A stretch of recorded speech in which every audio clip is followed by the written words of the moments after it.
Good morning. Hope you're having a great week. It is Tuesday, June 9th, 3:03 a.m. Central Daylight Time, local time here in Arkansas. I'm on I-40 eastbound, passing mile marker 18, so I'm 18 miles east of the Oklahoma border on I-40, not very far into Arkansas.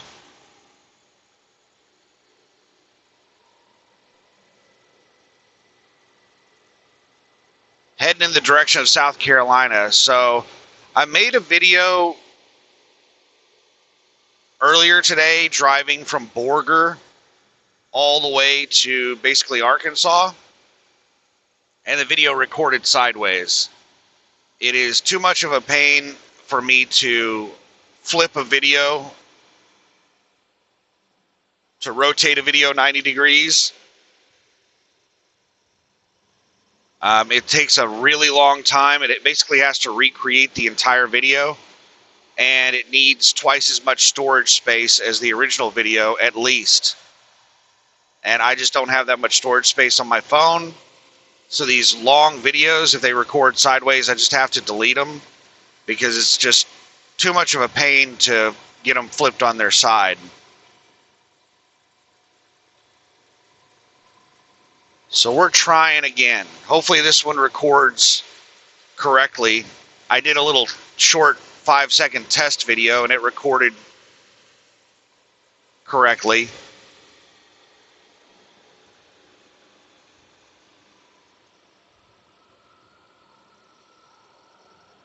So I just woke up not too long ago and I was sleeping so good. So I'm still a little groggy from that good sleep.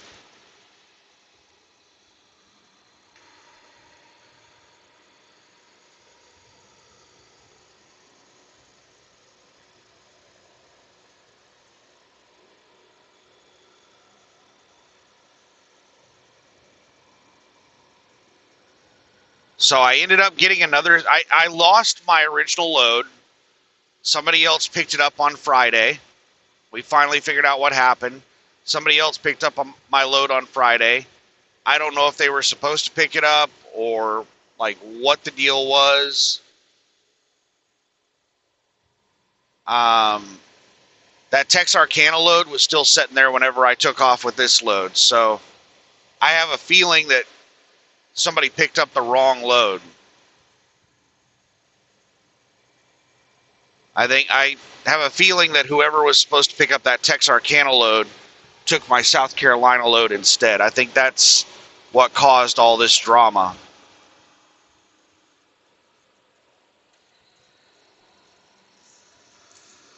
But I don't know. We're all good now though. I'm making my way towards South Carolina and everything is all good. We're back rolling again. Last week was a terrible week, and this week is going to be another terrible week. So I'm going to have 2 really bad weeks in a row because of all of this mess. Like last week, I had a day of setting, waiting on an empty, and then I had my 34, and then I had a day of setting, being in the shop. I was in the shop for my entire 34, but I was in the shop for an extra day past my 34. And then when I went to pick up the load, somebody had stolen my load, so I had to set for like, that was almost 2 days.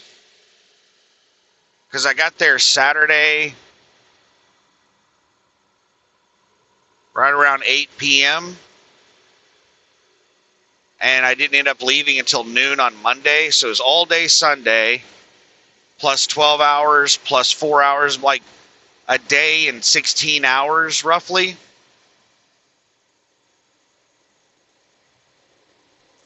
So almost 2 days I had to wait there. So that was, what was that? So it was 2 days because somebody stole my load. 1 day for the shop, that's 3 days. My 34 is a day and a half. So we'll call that 2 days. Like, I don't know. It's like an entire week I was down. And then, the waiting for a day on an empty. It was like almost a week that I was down.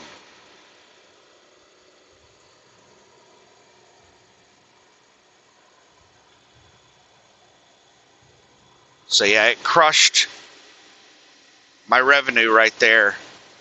This settlement, this upcoming settlement, was only going to have one single load on it.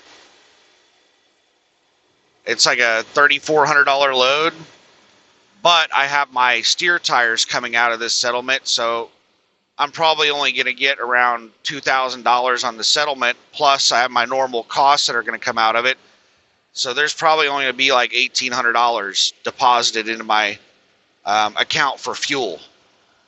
Like, that's not even going to cover my fuel for this week. So luckily I have quite a bit of money on in my Com Data account. I have enough to cover fuel for the entire week. But yeah, what's being deposited from last week is not even enough to cover fuel for this week.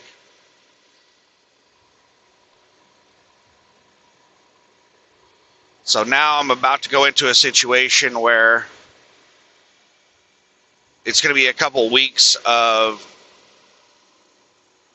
not making much of any money, trying to play catch up from that week off.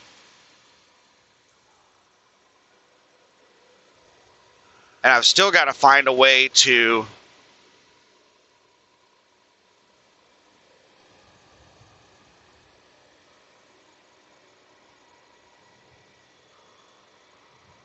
get the truck in the shop to get the alignment done and get the steer angle sensor recalibrated.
Oh my goodness, you don't realize how many hills there are until you're hauling a max weight load.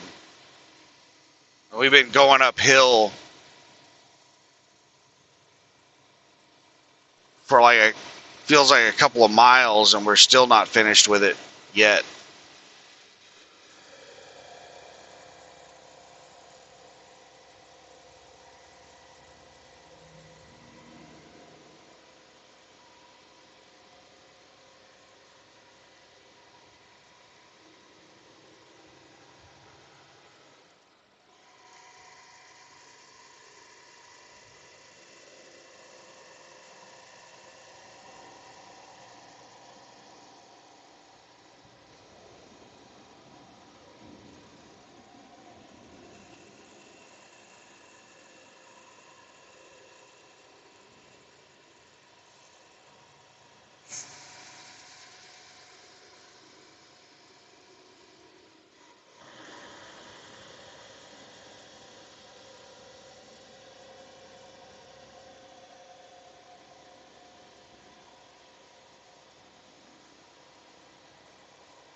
Feel like I'm climbing mountains or something.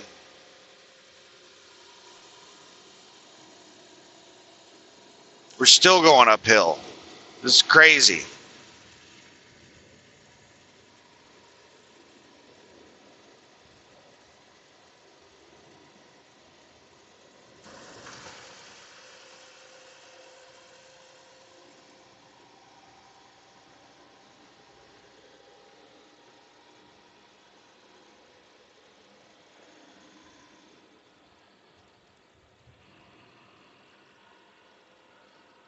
Great. Is this a slow truck that passed me?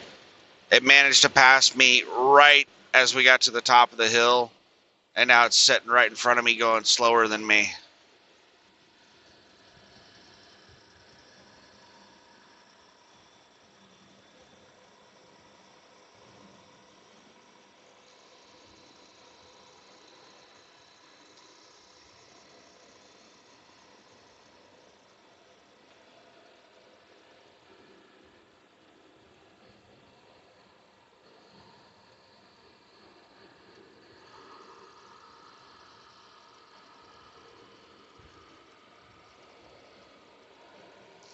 Bear with me. It takes a lot of focus when I have somebody this close in front of me.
Now they made it a little ways in front of me.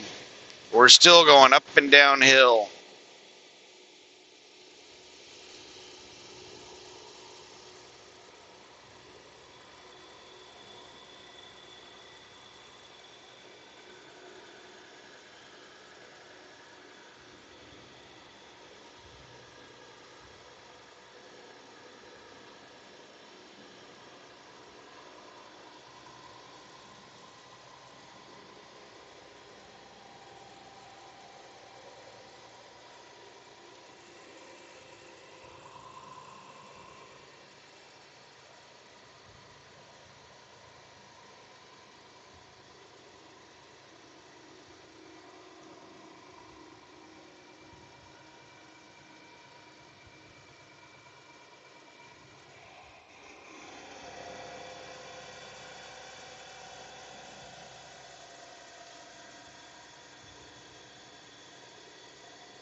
I've been thinking about giving up this dedicated account because it doesn't pay very well on a mileage rate. And I'm hauling these heavy ass loads that's causing me to have to spend a lot of money on repairs. Why am I having all of these breakdowns? It's because of these heavy loads. and the amount of miles I'm putting on the truck. I probably would not have had to get any of these repairs done. I probably would not have had the blowouts. The AC compressor, yeah, that probably would have gone out. That's not really a weight or a mileage issue. But pretty much everything else I've had done on the truck, all the blowouts and all of the steering and everything and the tires, all that's mainly just because of the weight and the miles. Those have been underlying issues for probably years. But I've been babying the truck so much that they haven't really been big problems. You know, basically been running empty.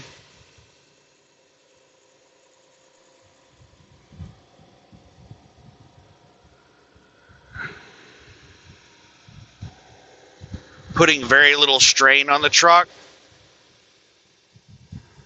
And I probably could have gone on for another year or two without running into any problems. But on this account, running max weight loads all the time and putting a lot of miles on the truck,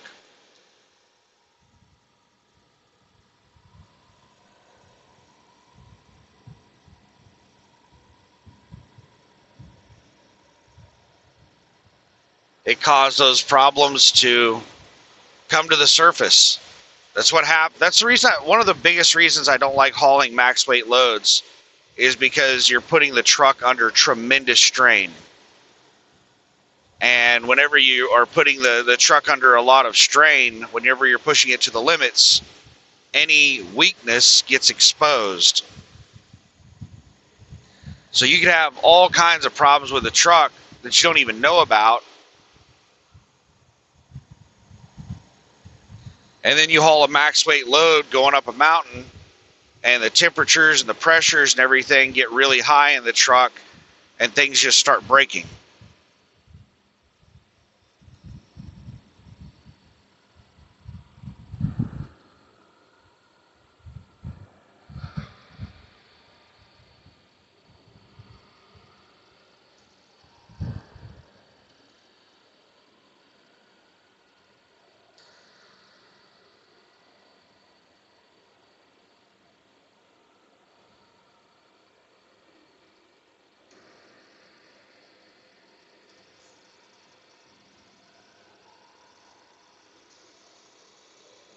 So I'm really tempted to just going back to running the way I was running.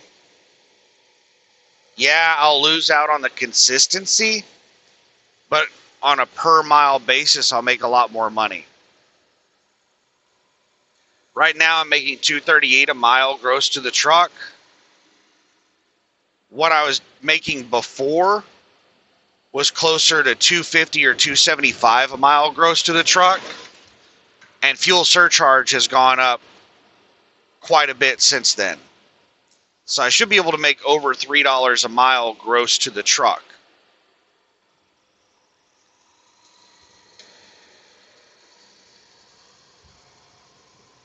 Right now, what I'm thinking about on this load is this is a 2,000 mile load. I think it's like a 2,100 mile load. And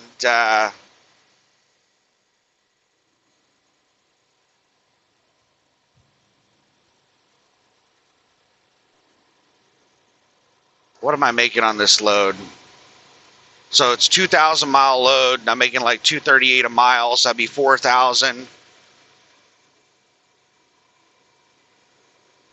Plus, is that 760? It's like $4,760 I'm making on this load.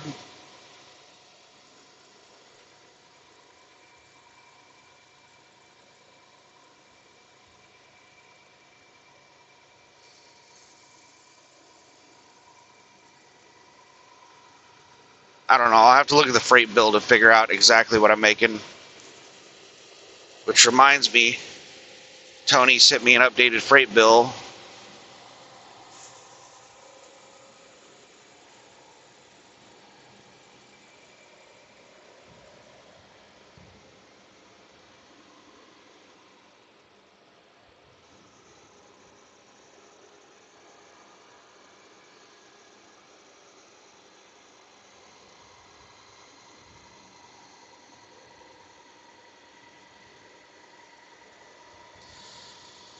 So it's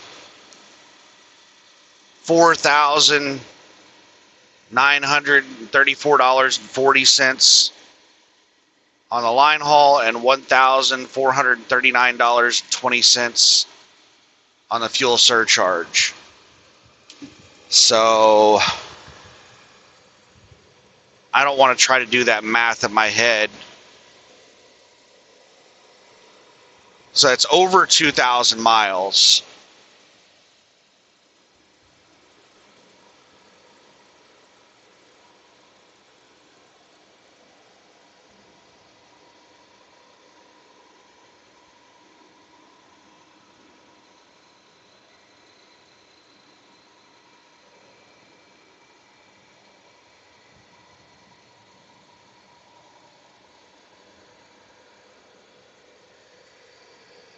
I think it's about 2,050 miles.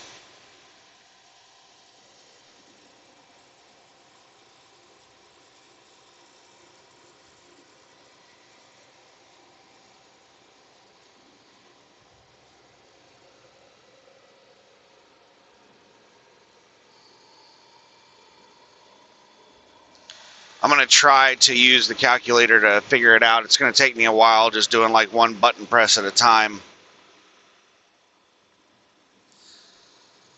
And I have to wait for like some straight road where there's no cars around me to press buttons.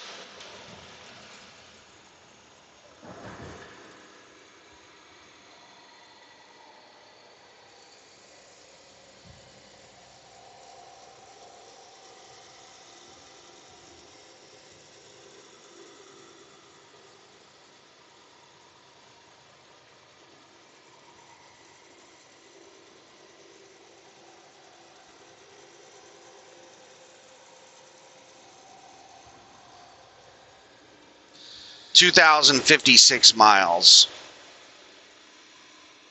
Now multiply that times. I need to get one of those voice things where I can just ask questions like this, because there's a lot of math I do when I'm driving down the road. It'd be so much easier to just ask.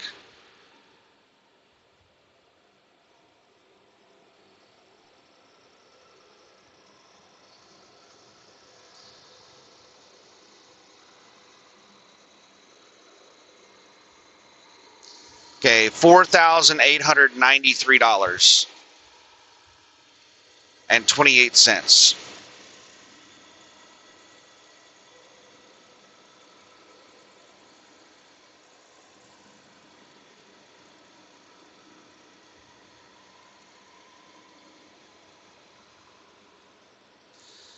I don't know. Now that doesn't sound so bad.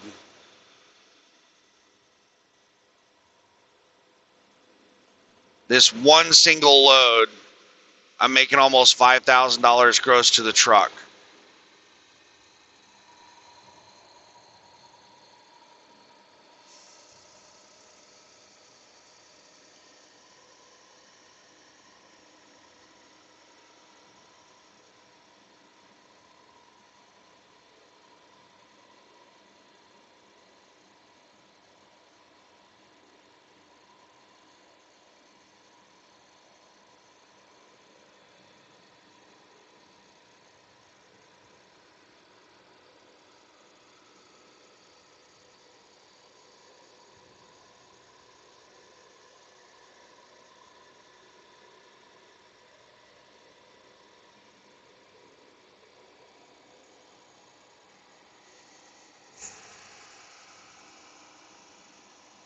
But a 2,000 mile, so it's really close to what I was making before.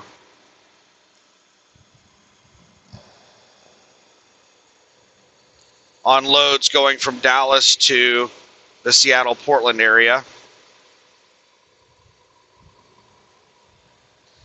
Because that's about what I was making, was right around $5,000 gross to the truck. I mean, it varied between like $4,500 and $6,000.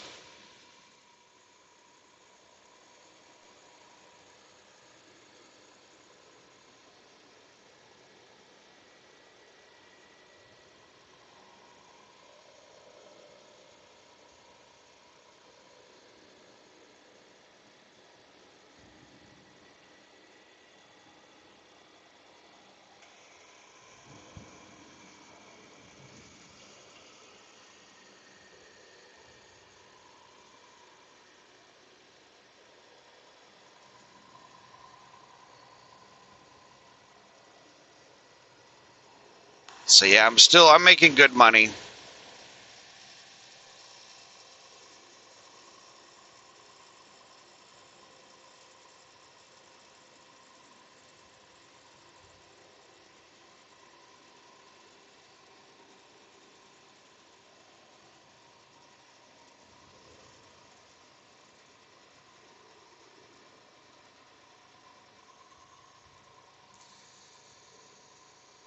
So yeah, now I'm not thinking about dropping this account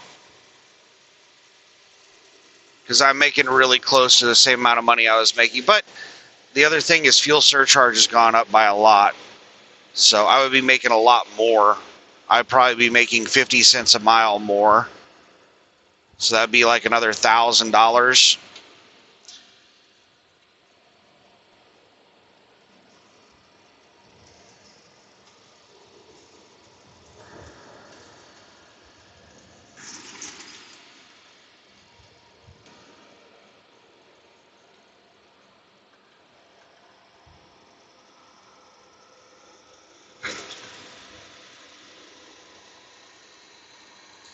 Just a second, I am flying up on this truck. And I haven't been passed in a while, and there just so happens to be a car flying up on me to pass me right as I catch up with this truck.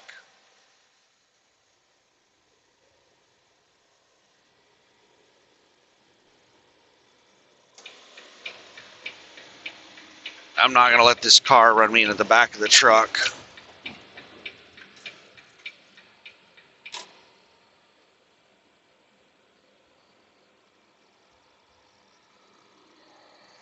There's a sign on the back of that truck that says something about 57. I don't think that box truck is going 57 miles an hour. It's going slow, but I don't think it's going 57 miles an hour. It does have its damn brights on, though.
This might be the only load that I have on next week's settlement.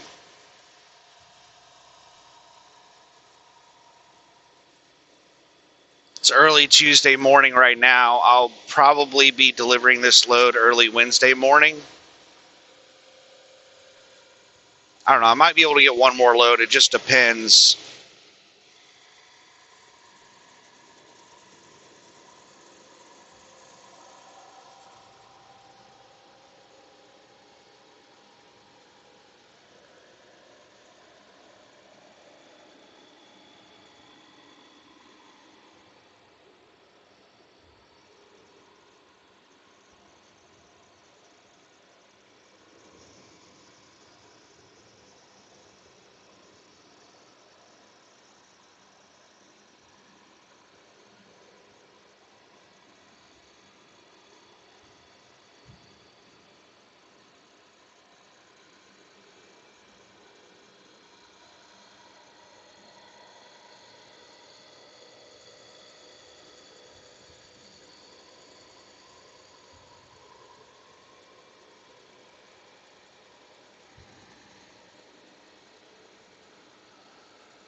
All right, 187 miles away, 3 hours and 7 minutes, and I have 3 hours and 16 minutes of drive time left.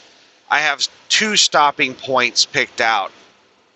I have a brand new mom and pop truck stop called Chubby's that doesn't even show up on satellite view. It's just an empty field on satellite view because it's so new. And then I have a TA Petro that's 20 miles further picked out. I would prefer to stop at the TA Petro so I can get a shower. I stopped last night at the Pilot Flying J there in Roland. I was planning on getting a shower there because I switched over to using Pilot Flying J, so I topped off fuel at the Pilot Flying J in Oklahoma City. So I had a shower credit, but it wasn't showing up in the app.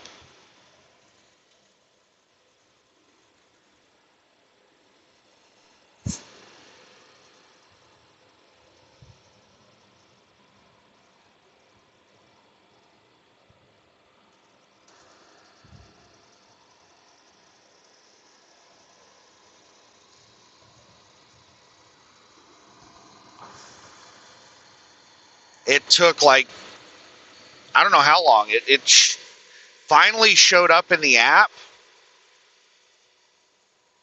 whenever I woke up. Whenever I got up this morning, I checked the app and it was showing my shower credit and my gallons of fuel. But I don't know why it took so long for it to show up in the app. Because it was probably 3 or 4 hours after I fueled up. Maybe not that long. Right around 3 hours after I fueled up. It wasn't in the app yet, so I didn't have a shower credit. And I was like, man, I do not want to deal with submitting for, calling customer service and all that stuff, wasting an hour on the phone. So I was like, I'll just go to sleep.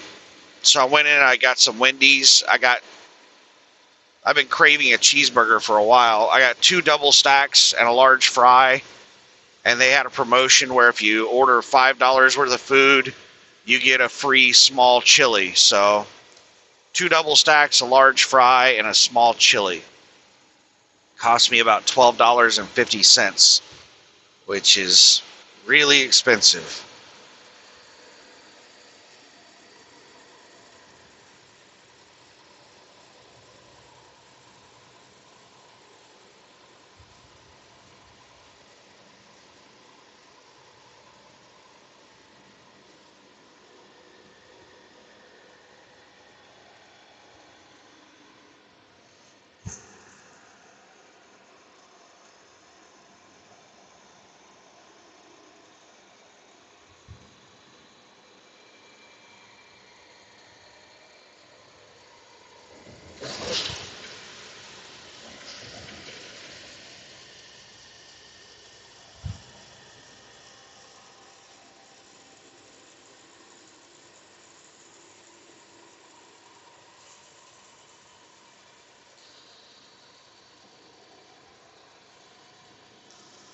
I'm at an age right now where I could still do a lot of things. I need to make a decision pretty soon on whether or not this is something I want to be doing for the long term.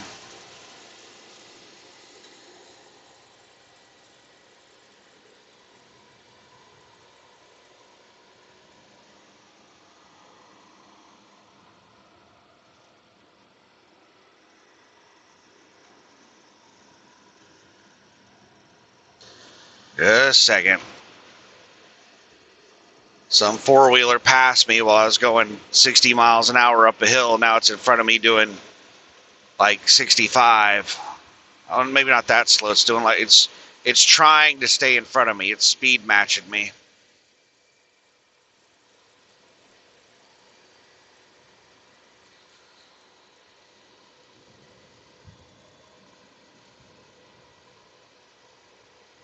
I'm old, but I'm young enough that I could I could start up a new career right now.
All right, so how long do I got until my stopping point? 180 miles, 3 hours. It's 3:41, so it should be about 6:41 a.m. that I get to my stopping point.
My goodness, man. I feel like I'm driving through the damn mountains. It's constant hills. You don't even notice this crap if you're hauling light. But hauling heavy, going through all these hills, it feels like mountain driving.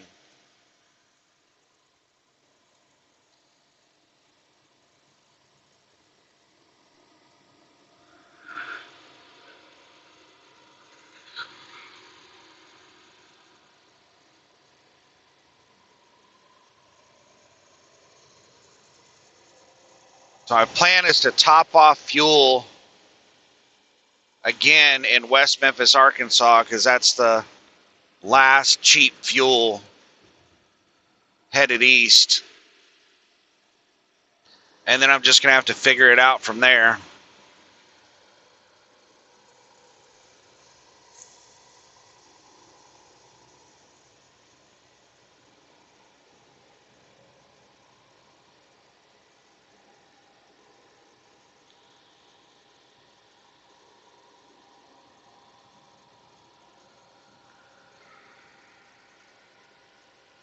Fuel has shot up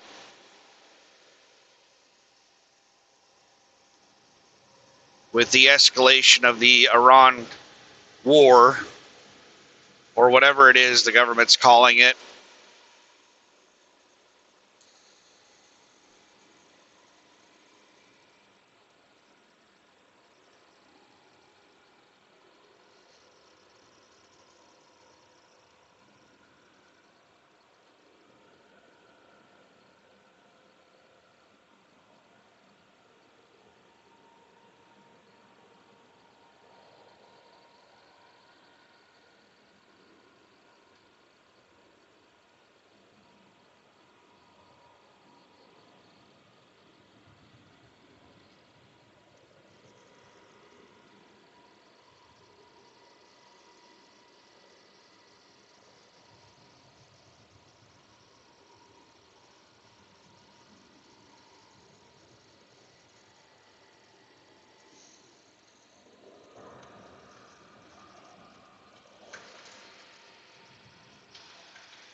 I still haven't fully woken up yet. I'm still like half asleep.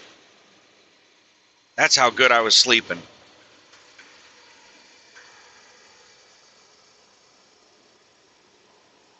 So let's talk about Iran.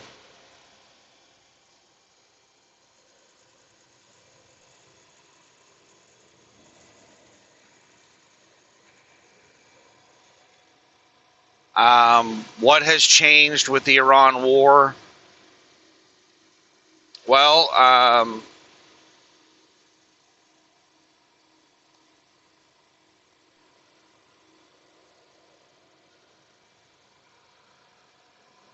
nothing really has changed except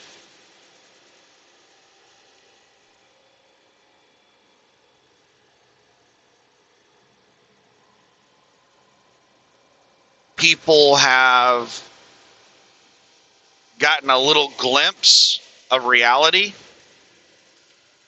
I mean, something that if you've been paying attention to what's going on, you know that Trump was lured into this war by Israel. Israel's doing everything they can to keep the United States fighting Iran. And Trump is desperate to get out of the war, and neither Iran or Israel really want to end the war. But that's not the propaganda that they've been preaching. The propaganda that they've been preaching is that Trump's in control, the United States government is in control of the whole situation, and they're dictating what's going on. But the big thing that's happened over the last week or so is that it's been exposed to the general public, who is oblivious to what's going on, that Trump has very little control over the situation.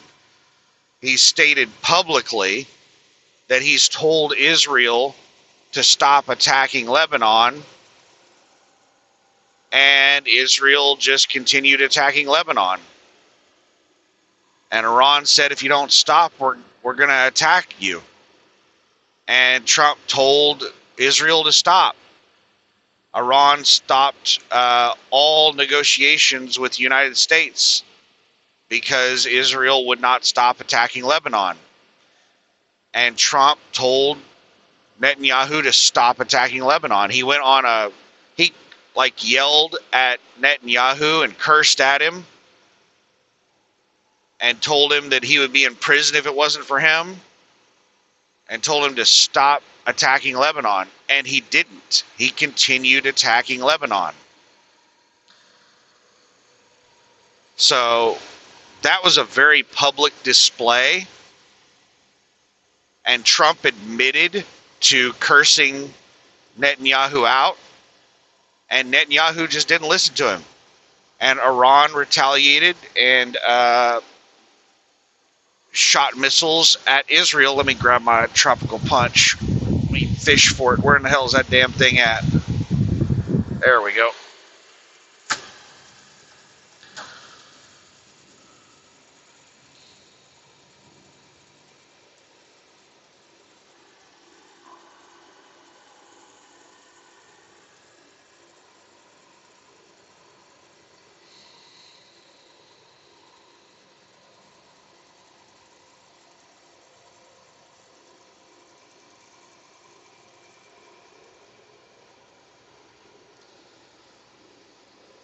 And then Israel retaliated by attacking Iran back, and Trump publicly told Israel not to respond to Iran's attack by retaliating, and they just ignored him and did it anyway. And Trump told Iran and Israel to stop attacking each other. And it's been made very clear that no one is listening to Trump. Trump is trying to act like he's in control of the situation, but he isn't. And that has been exposed to the general public. It's been obvious to anybody who's been paying attention throughout the war that Trump is not in control of anything. He's just been lying.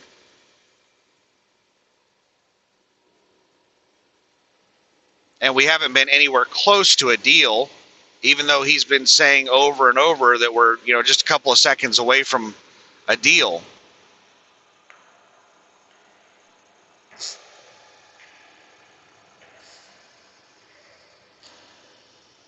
We've never been close to a deal.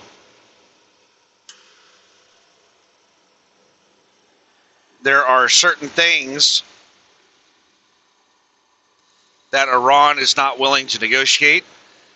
There are certain things the United States is not willing to negotiate. And those things conflict.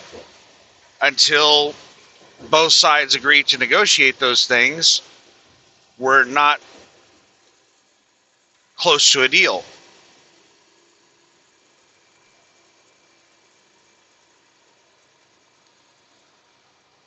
There is some speculation that Iran is trying to drag this out until the midterm elections, where it is highly likely that the Democrats will win control of the legislature. And if that happens, the Democrats will probably force an end to the war. And they'll start impeachment proceedings. They'll start trying to put Trump in jail like they did last time.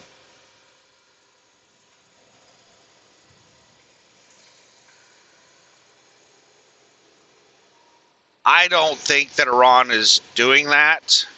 I mean, I'm sure that's something that they're probably contemplating, but I don't think that's their grand plan.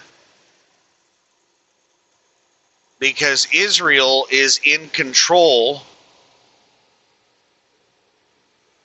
of the United States government. They have been allowed to infiltrate the United States government and blackmail and extort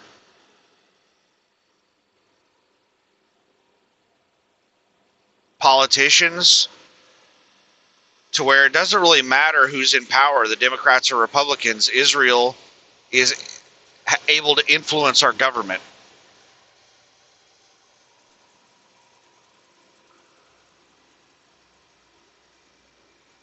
So I think it would be a bad idea for Iran to think that the Democrats taking power of the legislature would have any kind of dramatic change in the war in Iran. I think the war in Iran will continue much the same as it is right now, even if Democrats take control. Now, they'll probably do something for show. They'll pass some resolution or something and make it look like they're doing something, but it'll not actually change anything.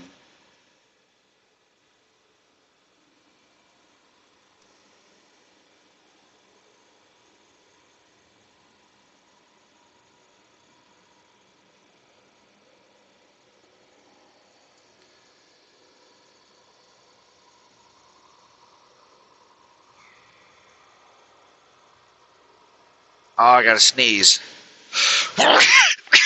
Excuse me. All right, I'm gonna pause. All right, I'll be back in a minute. All right, I think that's done with. Sorry, whenever I sneeze, it's not just it's never just like one sneeze. Whenever I sneeze, I have like a sneezing fit that lasts like 5 minutes. I just passed Russellville, Arkansas.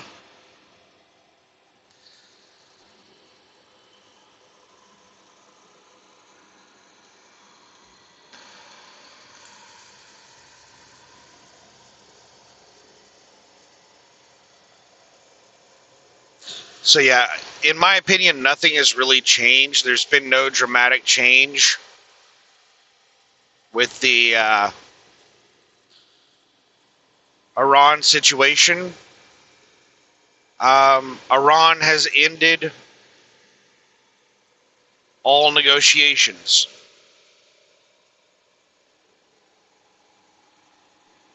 Previously, well, for quite a while, Iran was not willing to have any negotiations with the United States. And then they eventually agreed to intermediary negotiations through Pakistan. And now they've gone back to no negotiations at all, even through an intermediary. So is that a dramatic change? There's a lot of people that are freaking out about that. It's like, oh, negotiations have ended. The negotiations were a farce to start with. Like, the negotiations are pointless. I don't see the negotiations ending. Like, it's a big news event, yes. The financial markets are reacting to it, and people are like acting like it's a really big event, but in reality, nothing has really changed. The Iranians do not trust the United States or Israel, and the United States and Israel do not trust Iran. So even if both sides were to agree to all the terms that each side wanted, that agreement is kind of worthless because neither side trusts the other side to follow through with whatever they agree on. So that makes the negotiations pointless. And then the other thing that makes the negotiations pointless is that both sides have things that they want to accomplish that they're not willing to negotiate that contradict each other. Like Iran is not willing to negotiate their nuclear program. And Iran is also not willing to negotiate the Strait of Hormuz. And that is also something that the United States and Israel are not willing to negotiate.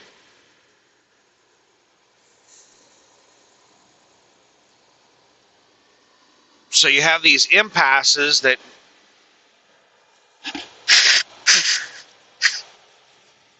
just make negotiations pointless.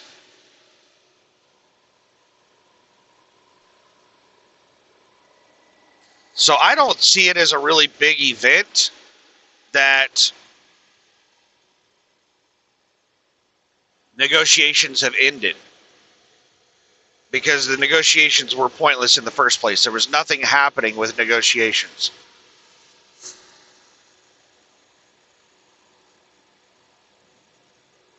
The problem, there's two major problems with the negotiations. One is trust, and two is leverage. No side trusts each other, and both sides feel that they have leverage. I need to spit.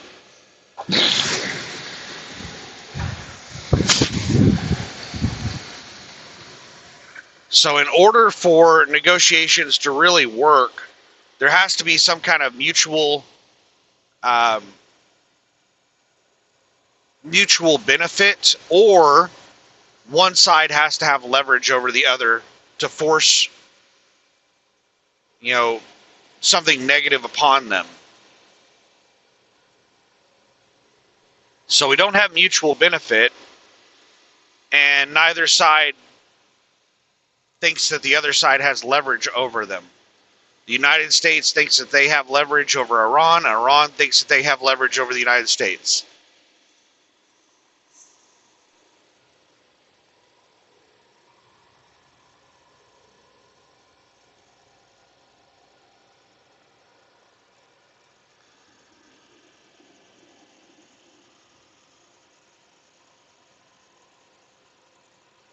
And Trump has finally started to realize that his advisors that told him that he could not win this war without a ground campaign, Trump is starting to realize that they were right, and the Israelis that told him that he could win the war in a couple of days by assassinating some leaders with missiles were wrong.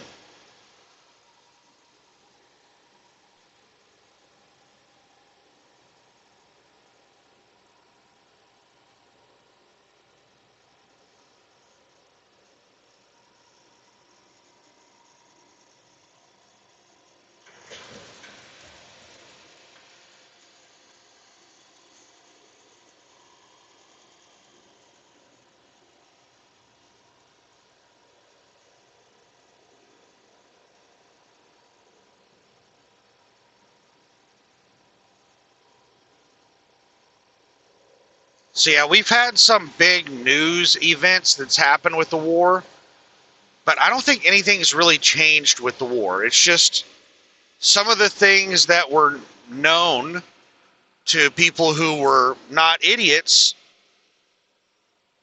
have been exposed to the masses that were living in a, just ignorance.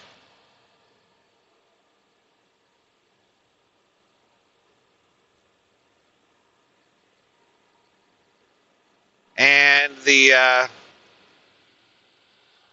end of talks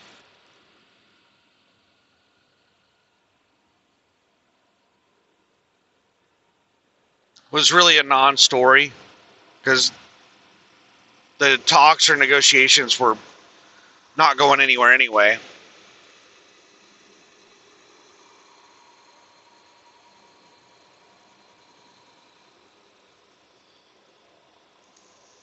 The only significance that's happened over the last week is that we've had another minor escalation, bringing us closer to a full, well, not a full-scale war, but bringing us closer to a return to large-scale missiles attacks again. We're nowhere remotely close to a ground war.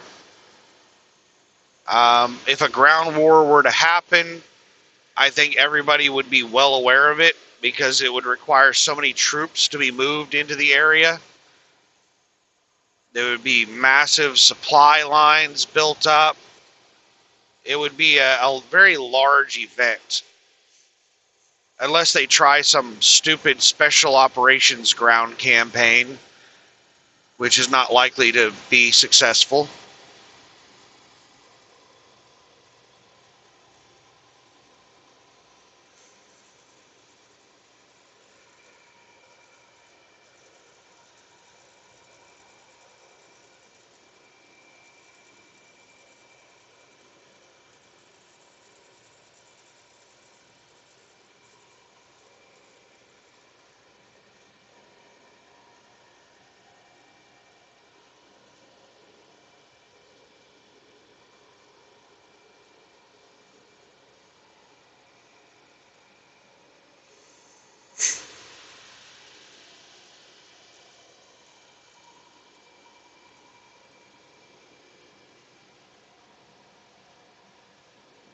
But right now, they're trying to pretend that the ceasefire is still on. There's never been a ceasefire. There's been a constant exchange of fire throughout the entire ceasefire. But we're going to go on pretending that there's still a ceasefire in effect.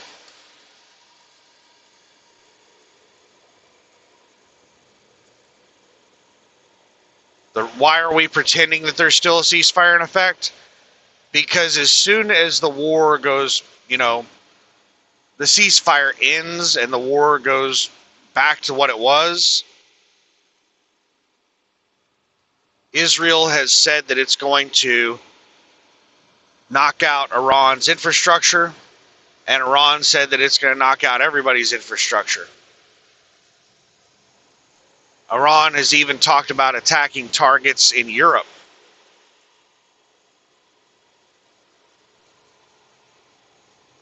If the ceasefire fully ends and we go back to a missile war, then there's tremendous potential for escalation. The Houthis out of Yemen have already started firing missiles. So the Houthis have joined the war.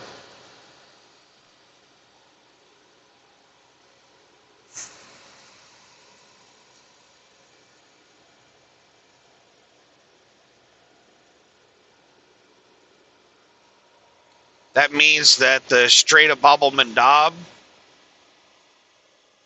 could be shut down or disrupted at any moment. That's the main reason the Houthis exist, is to shut down that strait.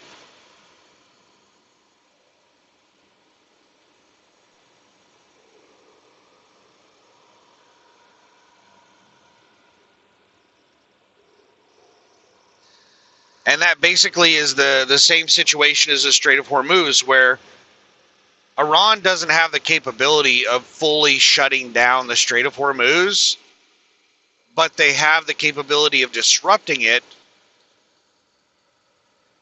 to the point where there's little or no traffic going through it, effectively shutting it down. The same goes with the Houthis. The Houthis out of Yemen don't have the ability to shut down the Strait of Bab el-Mandab, but they can launch missiles and drones and stuff at ships trying to go through the strait and disrupt it to the point where little or no traffic will go through.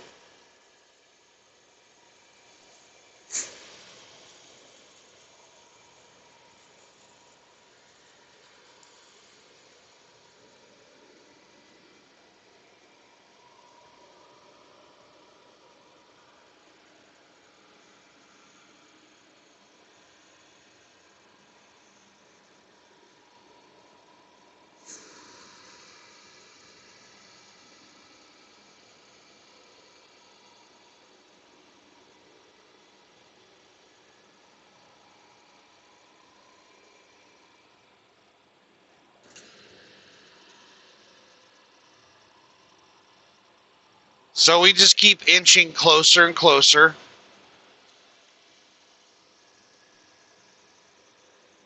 to more and more escalation.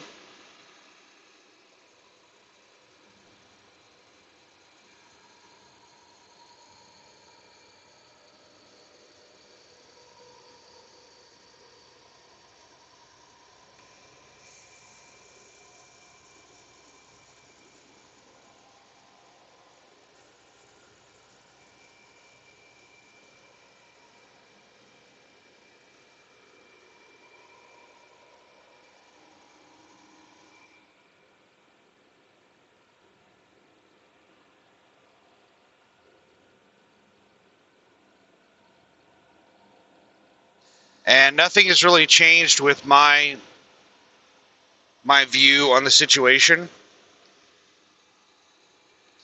I have no idea when the war will end, but as of right now, I see no end in sight.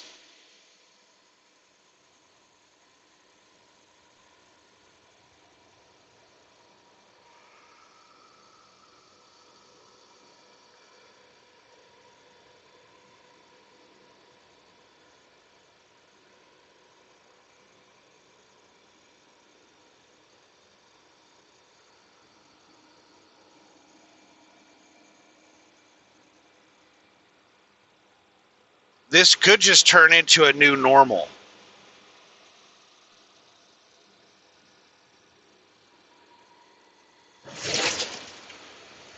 I don't see how that would happen.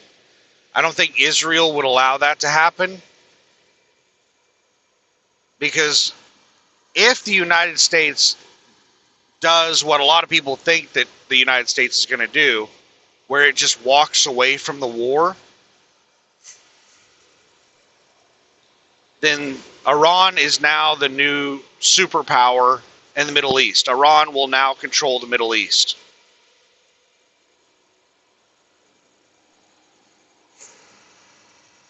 And Israel is not going to like that, because Iran is Israel's main adversary.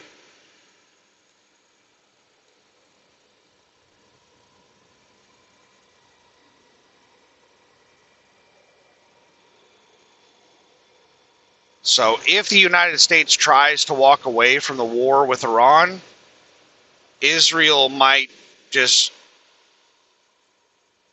go all out against Iran.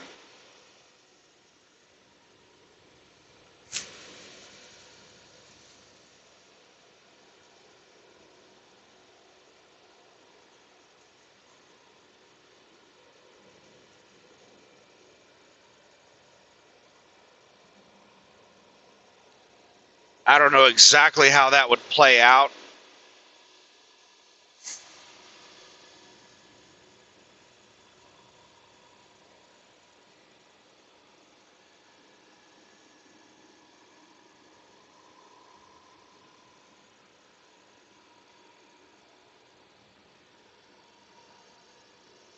There's also rumors that Iran has a nuclear weapon right now.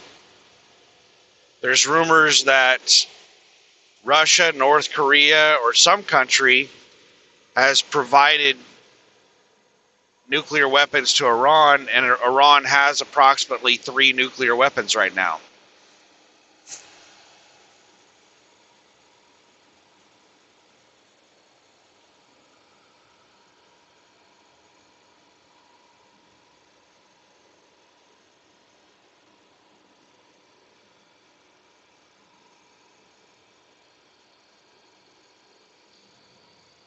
Now, I think that is highly speculative.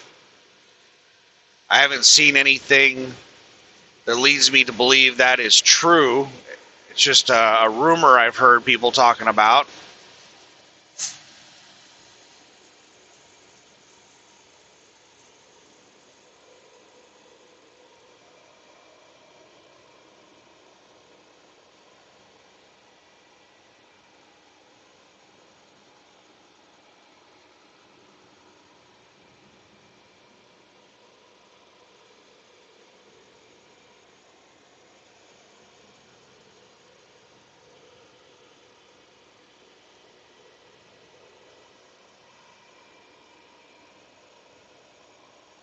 And I do not know why I'm so damn tired right now.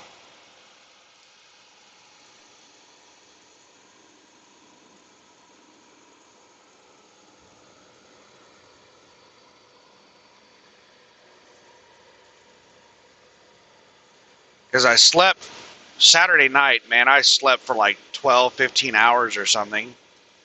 Sunday night, I didn't sleep that great. I only slept for about 5 or 6 hours. And I got up at like 5:30 in the morning, Monday morning. And then while I was waiting on the trailer, I took about an hour and a half nap. And then I drove for about 7. I was, awake for about 8 or 9 hours. And then it was about 9 hours. And then I took another nap for about 5 hours, 4 or 5 hours.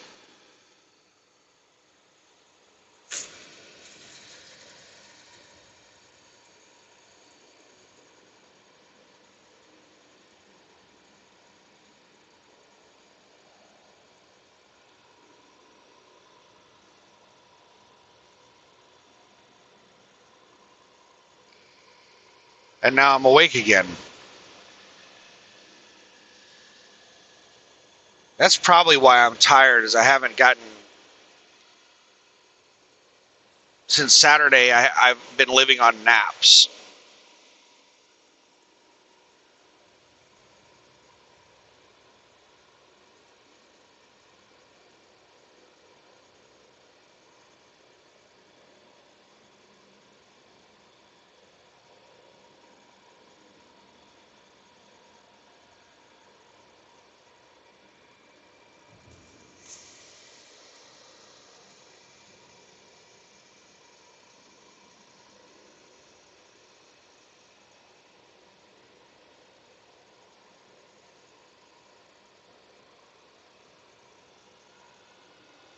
So at the end of this drive shift in 2 hours, I think what I'm going to do is I'm just going to go to sleep, and I am not going to set an alarm.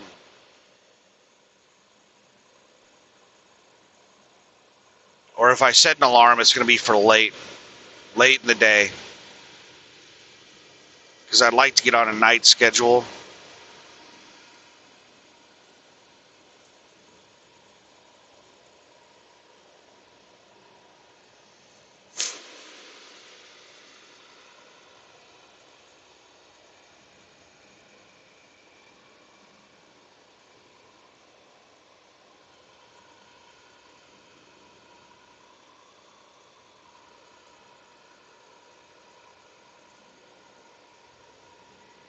Got a lot of blind people out here flashing their high beams at people that they think they have their brights on.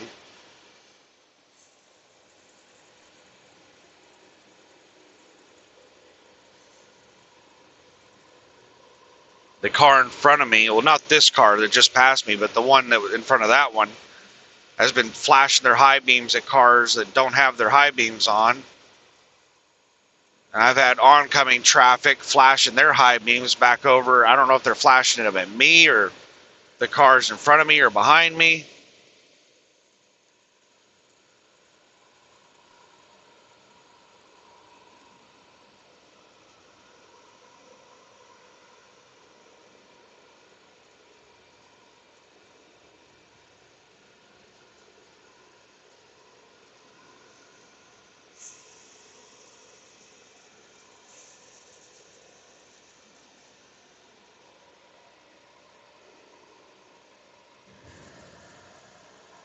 Yeah, there's a lot of people who think that this is just going to be the new normal. The United States is just going to walk away from the war, and Israel is going to be forced to give up without the U.S. support. And Iran's going to be in control of the Strait of Hormuz. Everybody's going to have to pay them tolls, and they're going to become the new regional power.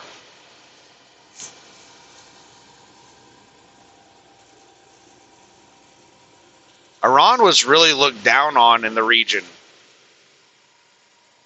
up until this war. And now this war has severely increased their status.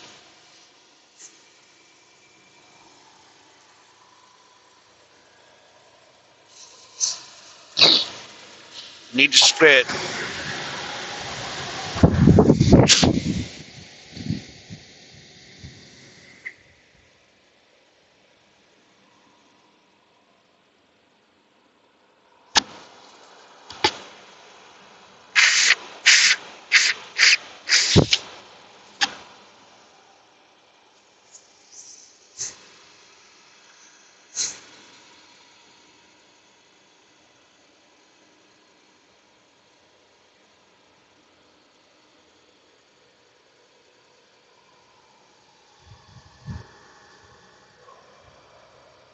So yeah, this war with Iran has been a major blunder by the United States.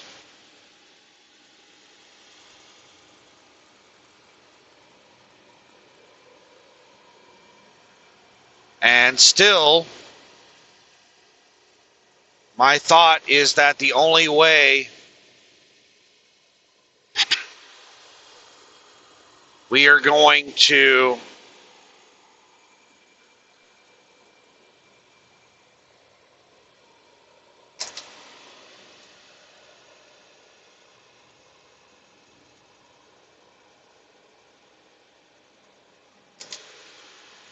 dumbasses that can't fucking tell who has their brights on and who doesn't. That person was definitely bright lighting me. They thought I had my brights on.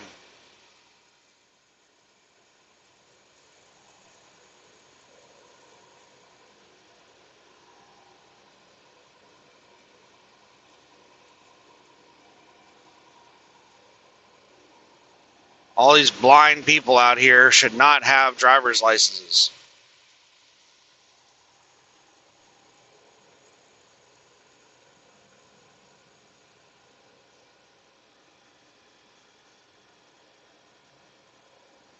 I've had several medical examiners make comments about how good my vision is. They see me wearing glasses and they're like, oh, this person is half blind. And then I do the eye test and I have like 20/10 vision.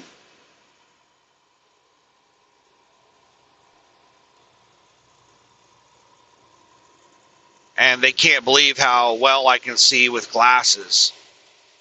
Like, they're like, whoever's doing your glass prescription is amazing. And I'm like, well, I do it. I do my own prescription. Because optometrists are fucking stupid. I went to like 3 different optometrists and none of them could get my prescription right. And I finally gave up and I bought a kit where I could do my own prescription.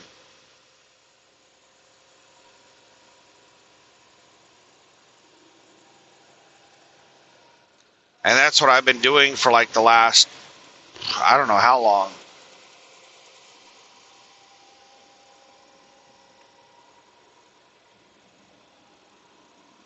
It's been about 5 years, right around the time I got into trucking. I've been doing my own prescription since then.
But yeah, ground invasion of Iran is the only way that I think that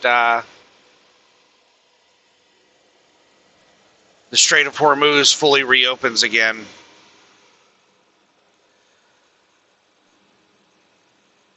Nobody wants that.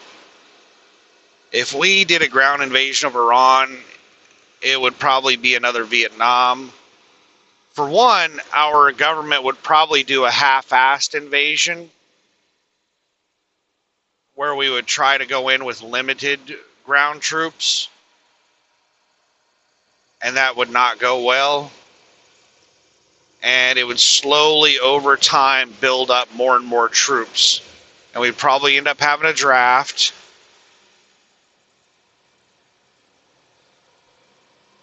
And it would just be really bad.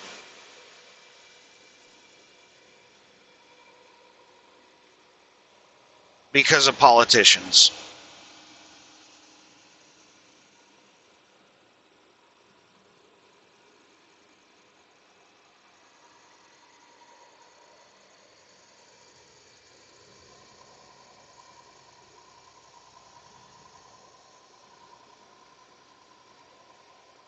But to do it the right way would probably require a draft before we even started the invasion. We just don't have enough troops in our military to do a ground invasion of Iran. I think Iran has more people in their military than we do. I can't remember the size of their military. They have two primary militaries. They have the Islamic Revolutionary Guard Corps, and then they have the Iranian, I don't remember exactly what it's called, but the regular Iranian military. And then they conscript a lot of people. They have a history of whenever they get into war, they give a gun to every male in the country gets conscripted. The Iran-Iraq war, like you can see children with AK-47s in pictures of the Iran-Iraq war. Like they're like 10-year-old boys with AKs fighting in that war.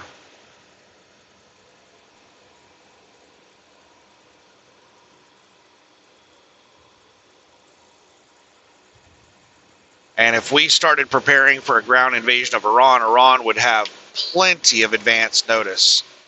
And they would arm everyone in the country.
So even though I think a ground invasion is the only option to reopen the Strait of Hormuz, I don't foresee a ground invasion happening.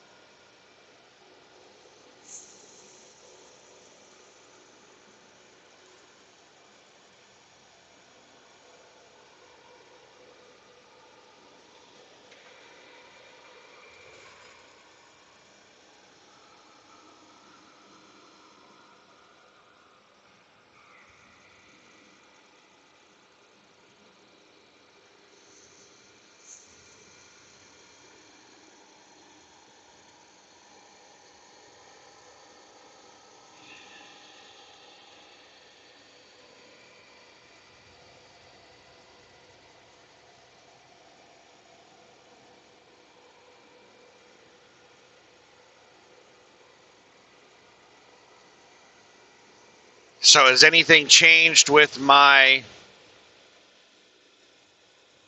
prediction of the freight market and recession and all that stuff? No, nothing has really changed, except I thought we would see a slow rise in fuel prices and a slow reduction in freight volume. That is not happening. What we're seeing is an increase in freight volume from what little I've seen. I haven't done a ton of research on it, but it appears that we're having a miniature freight boom. And the only thing that I can think of as to why that's happening is businesses are preemptively purchasing things in anticipation of upcoming shortages. Businesses foresee that fuel prices are going to get really high. That means their shipping costs are going to get really high, and there are going to be shortages. So I think this little freight boom that we're having right now is most likely businesses trying to preempt those increased costs and those shortages.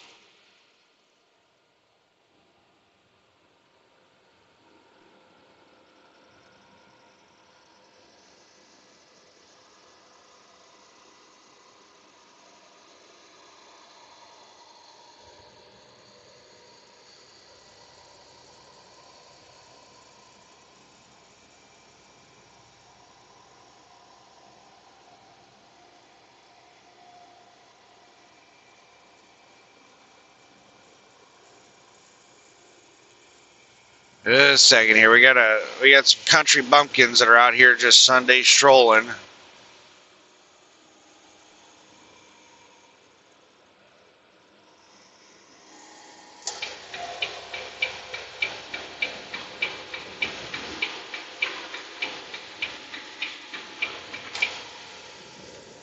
I think they're headed to work in Little Rock, live out in the fucking sticks. Hour-long drive to work. They're just out here driving 65 miles an hour and a 75.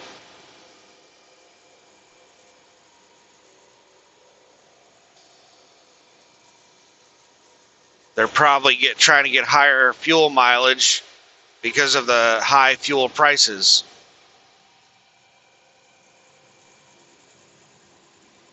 You know, somebody that has an hour-long commute, these high fuel prices are probably crushing them. I remember struggling when we had really high fuel prices back in the early 2000s.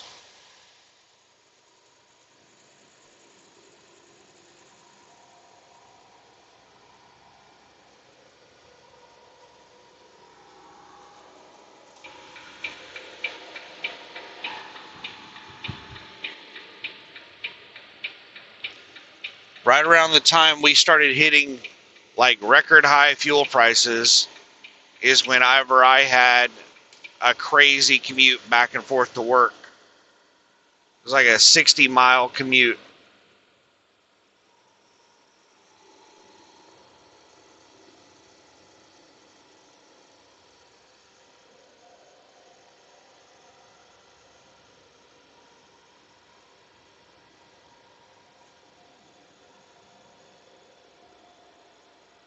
Yeah, fuel prices were up at like, I forgot what they were, $4 or $5 a gallon.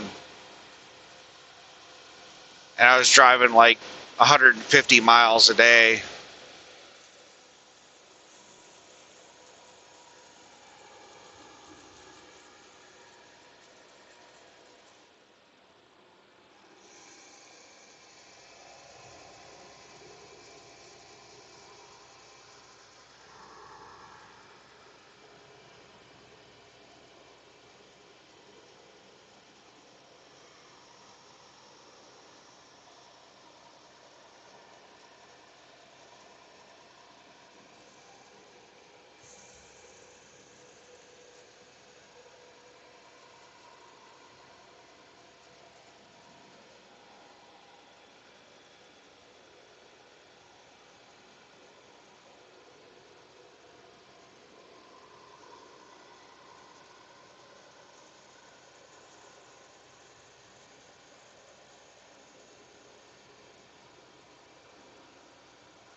So, yes, fuel price. Okay, so freight volume is not slowly declining.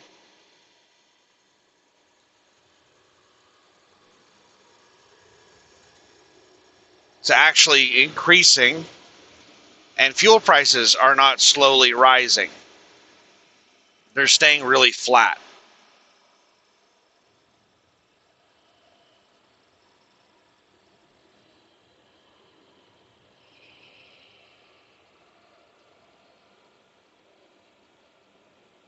So, does that change what I think is going to happen? No, it doesn't. Fuel prices are determined based on the financial markets, which is emotion based. Fuel is not priced appropriately because oil is not priced appropriately. Whenever we have oil shortages in the next month, the next couple of months, oil prices are likely to rise dramatically. So instead of a slow rising of oil prices, we're probably going to have an abrupt, sharp increase in oil prices because they're much lower than they should be. And whenever reality slaps the financial markets in the face, they will be forced to reprice oil very quickly. And that is likely to cause a lot more volatility in the financial markets. Anytime something is priced incorrectly by a significant amount, especially a critical commodity or a critical stock, it will have ripple effects through the financial markets. And oil is one of the most important commodities in the world, if not the most important. And for it to be so far off where it should be priced at, it could cause tremendous volatility in the financial markets whenever it gets repriced. Now, as far as the freight market goes, yeah, I think I've talked about this before. This is kind of a good thing, kind of a bad thing that we're having this miniature freight boom. Because I think right now everybody should be out trying to make as much money as they can. And there's a lot of money to be made with this mini freight boom.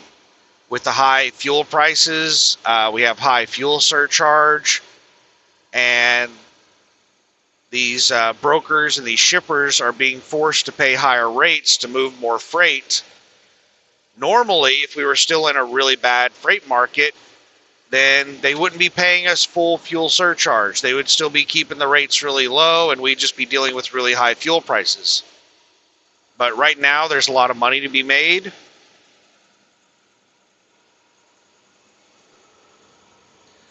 But the downside to this is it's going to be like 2018, 2019. In 2018, we had a freight boom because Trump threatened tariffs on China, and businesses preemptively purchased goods in anticipation of those tariffs. The tariffs never ended up happening, and the businesses had pre-purchased so much stuff that they didn't need as much stuff in 2019. So it made 2019 a really slow year in freight. A lot of trucking companies like Celadon went out of business in 2019.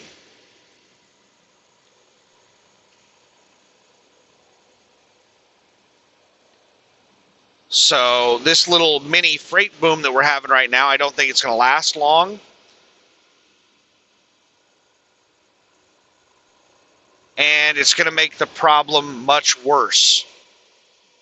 Whenever we start having shortages and whenever the economy starts going downward, whenever the financial markets start going downward, businesses are going to be heavy on stockpiles, and there's going to be a reduction in consumer demand. So there's going to be a dramatic drop in freight volume.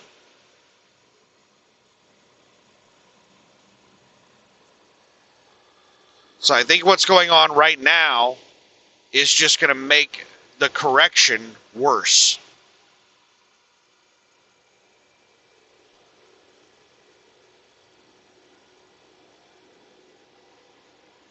So get out and get it while the getting's good.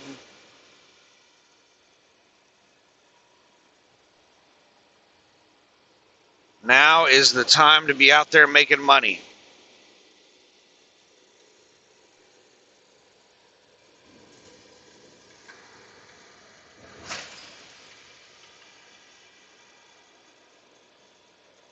Truck parking area in 2 miles, no services. I'm 107 miles from Chubby's. That is 1 hour and 47 minutes. And I have 2 hours and 6 minutes left on my clock.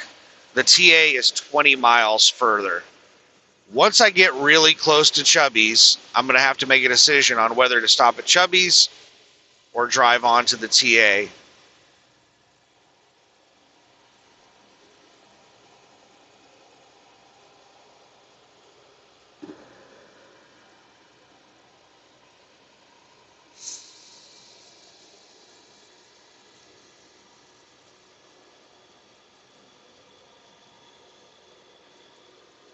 I think I'm going to end up driving onto the TA because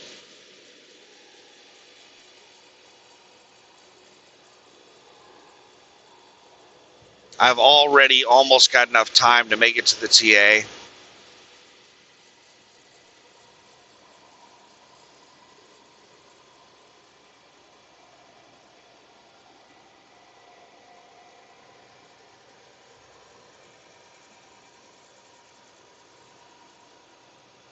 Wow, truck parking is overrun.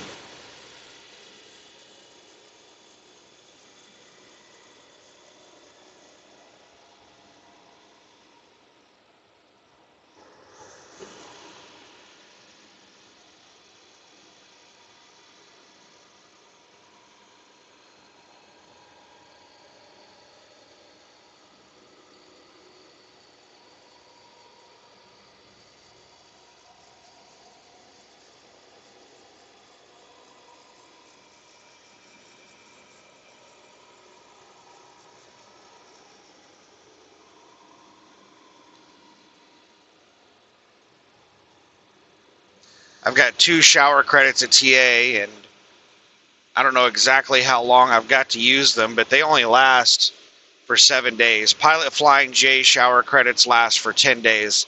That's one of the other things that's nice about Pilot Flying J, is their shower credits don't expire so fast.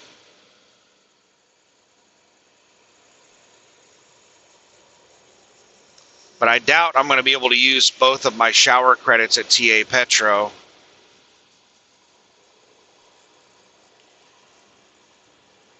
The last time I fueled up at TA Petro, I think, was Wednesday.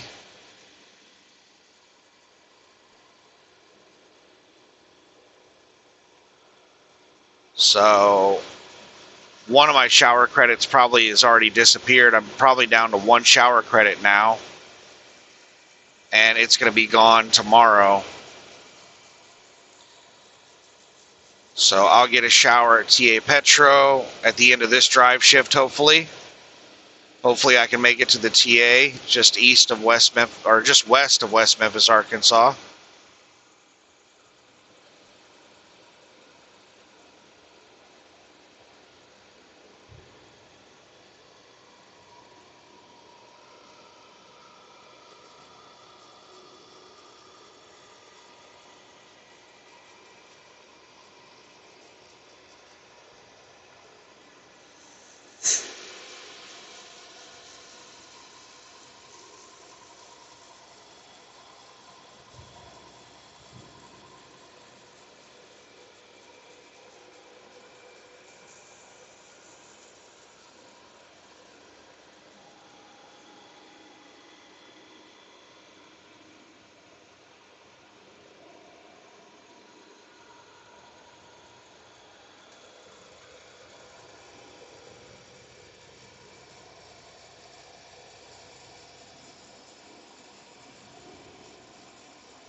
So yeah, nothing's really changed with my expectations of what's going to happen.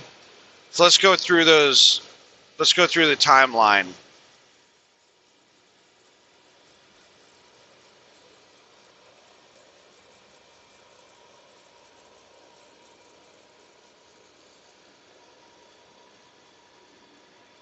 The expectation is that the United States is going to run out of strategic petroleum reserves sometime between the beginning of August, early August, and early July and early August, somewhere in that area. I've heard a lot of theories. So why are there so many theories? Why is there not like a specific time when we're expected to run out of strategic petroleum reserves? Well, a couple of reasons. One is demand. Right now, demand is fairly low, but we're heading into the summer, the busy driving season.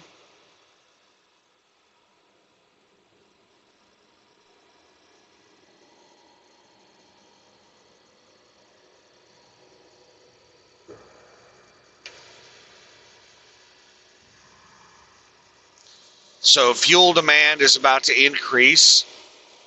So that's going to deplete our reserves faster. So that is something that they just have to project in their estimates.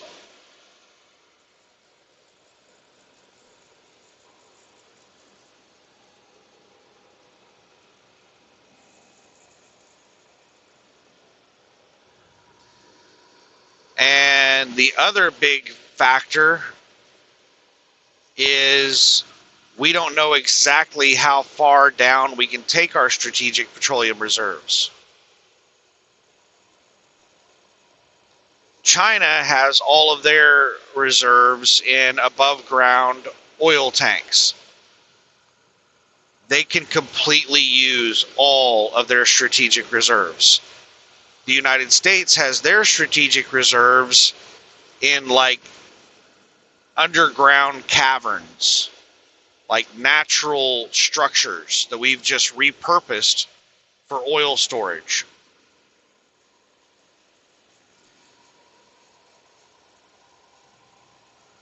And we do not know exactly how low we can drain those reserves for many reasons. One is the integrity of the structure, but another is I think that there's more than just oil in those caverns, and if we start getting down too low, then we'll start pumping out like seawater or something crap. I don't know what exactly. There's a lot of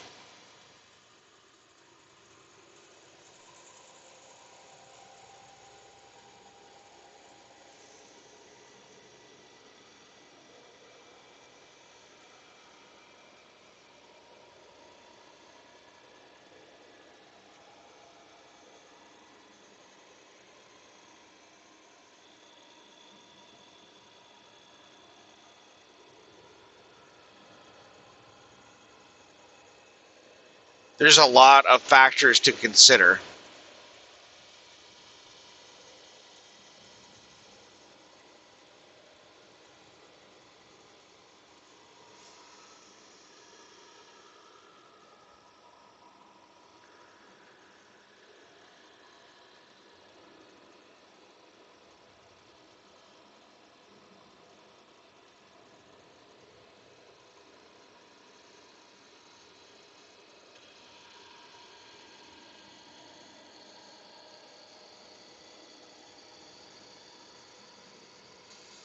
But the estimates that I've heard are that we're using about 5 million barrels a day out of our strategic petroleum reserves.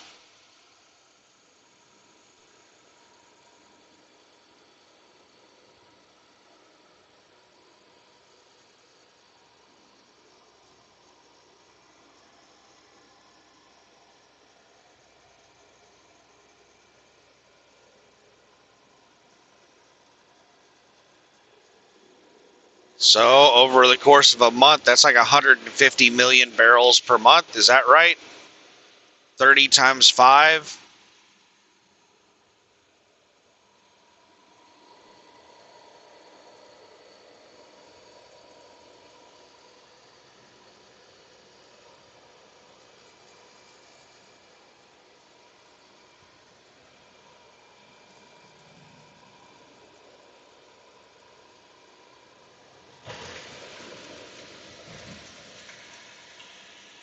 And I can't remember what our strategic petroleum reserve was. I think it was only around 350 million barrels, maybe 400. We're not sure exactly how much of that we can pump out. So we've only got like a couple of months of pumping out 5 million barrels a day before we're depleted.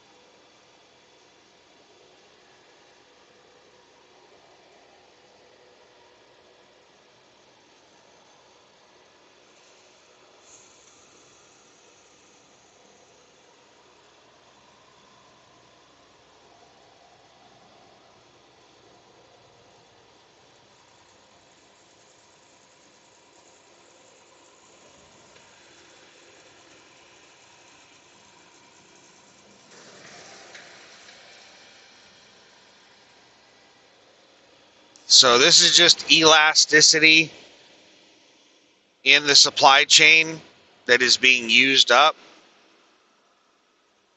And once this elasticity snaps,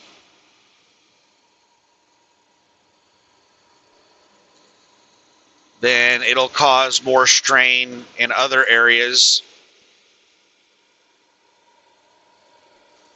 And there doesn't seem to be any end in sight to this supply chain disruption.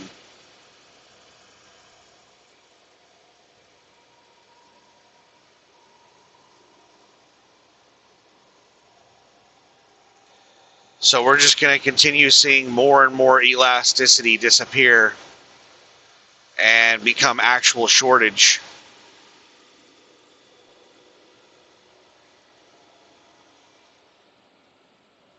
Sorry, I'm just watching traffic around me. But anyway,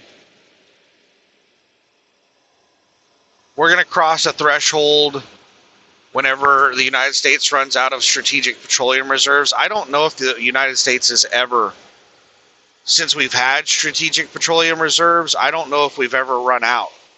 I'm not sure. That could be a major event.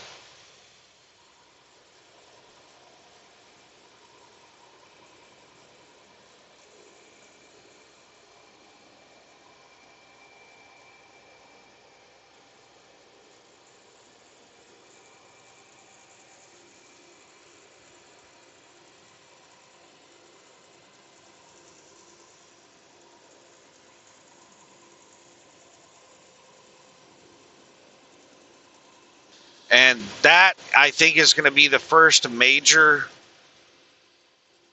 threshold that's going to slap everybody in the face with reality.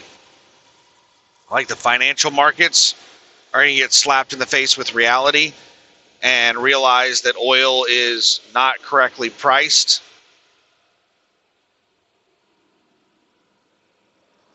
And we're going to have a huge change in the price of oil in a short amount of time.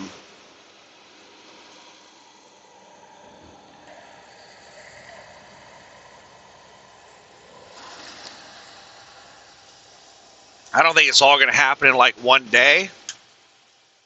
What will probably end up happening is whenever we get within a week or two of running out of strategic petroleum reserves, it'll probably start being talked about in the news. And that's when we'll see oil prices start going up.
Still driving past Little Rock, Arkansas. Been driving past Little Rock, Arkansas for a while.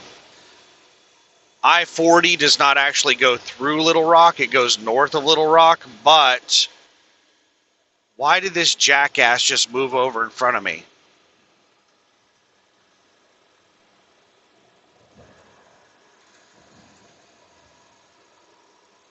Now they're moving over to the far left lane.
In half a mile, keep left to stay on I-40 East. Follow signs for Memphis.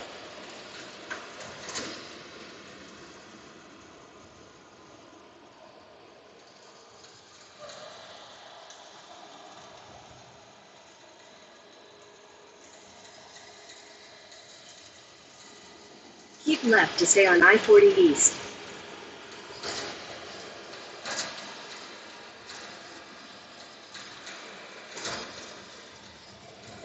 Continue on I-40 East for 1.5 miles.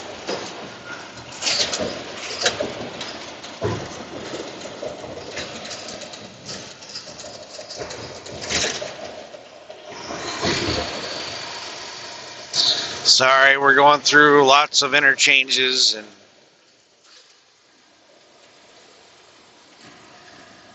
that's a pretty church, or whatever it is. Might be the Capitol building for all I know. It's church. First Pentecostal Church.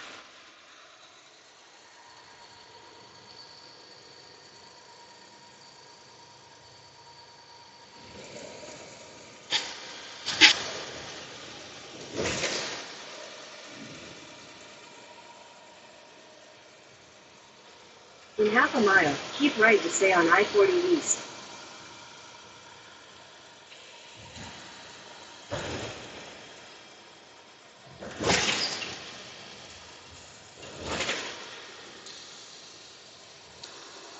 Ooh, the sun. I can see the sun's just Keep right to stay on I-40 East. starting to light up the sky a little tiny bit. Continue on I-40 East for 84 miles.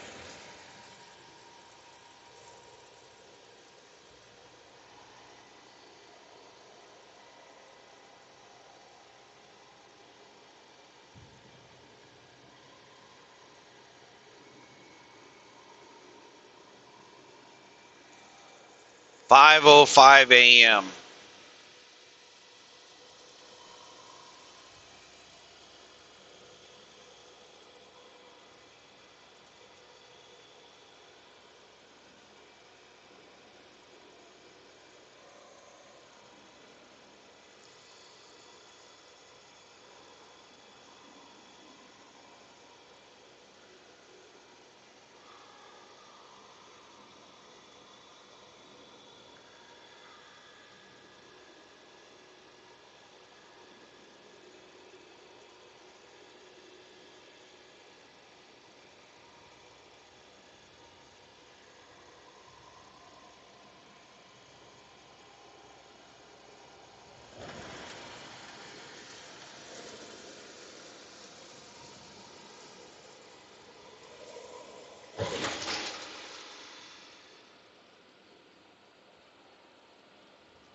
So yeah, I think we're gonna have a fuel correction, an oil and fuel price correction sometime between early July and early August. And then freight is going to start slowing.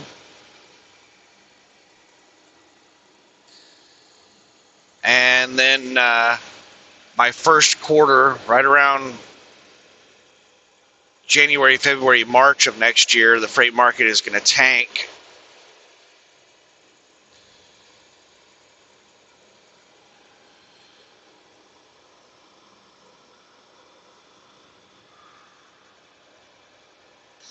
That's been my prediction for a while, and I still think that's what's going to happen. Clinton National Airport.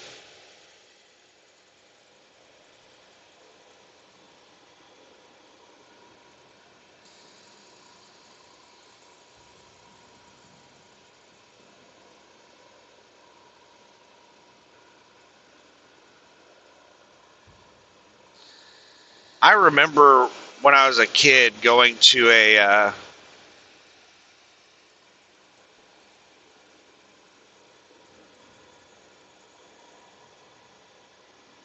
Bill Clinton. I don't know why in the hell we did it.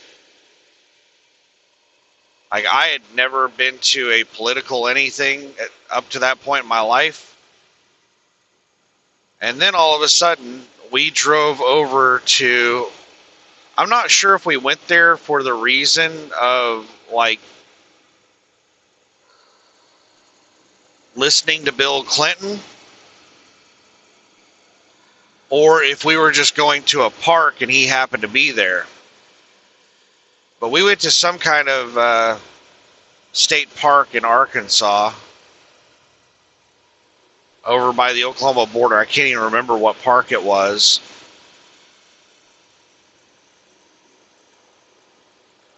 And it was when he must have been on his presidential campaign.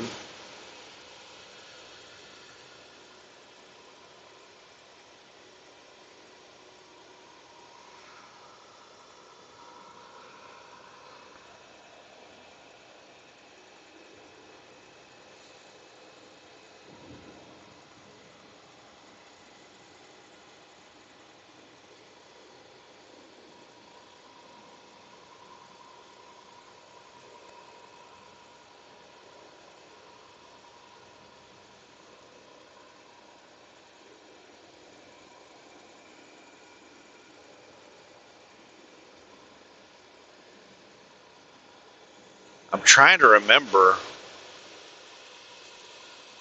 Did George Bush Sr. only serve one term as president?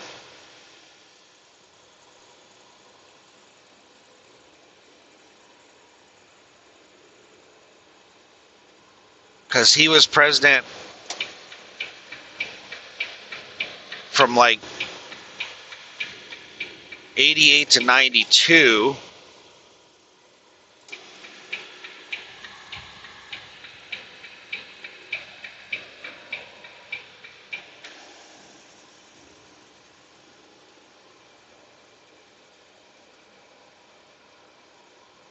And then was Clinton president from 92 to 96, and then 96 to 2000.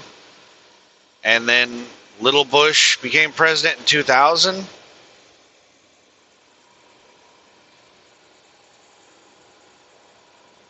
I didn't think George Bush Sr. was only a single one-term president.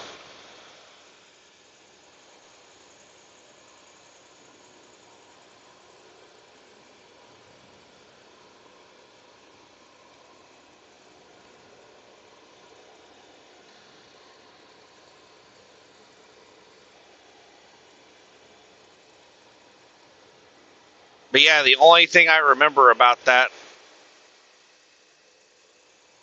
was that it was supposed to be like free food, and they ran out of food.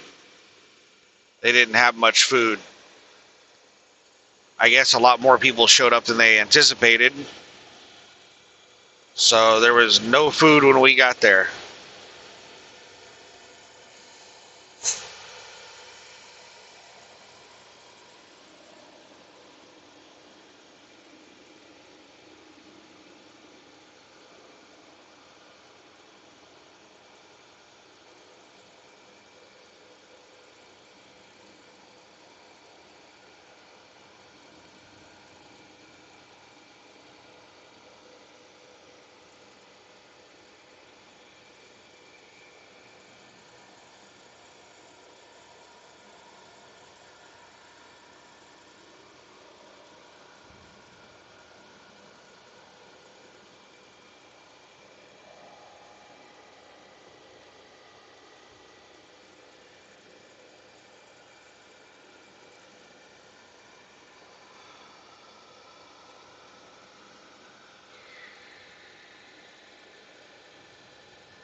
$76 miles, an hour and 16 minutes, and I have an hour and 38 minutes.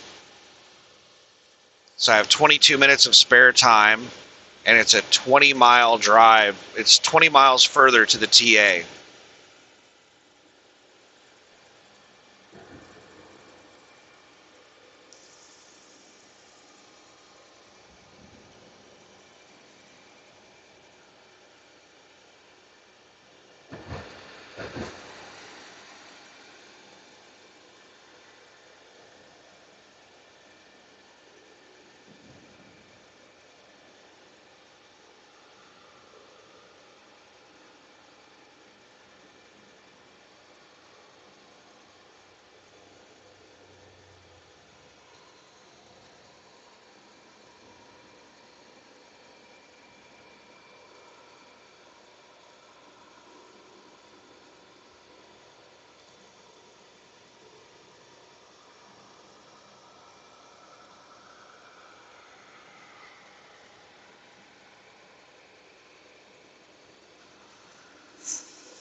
So yeah, no major changes with my prediction of what's going to happen.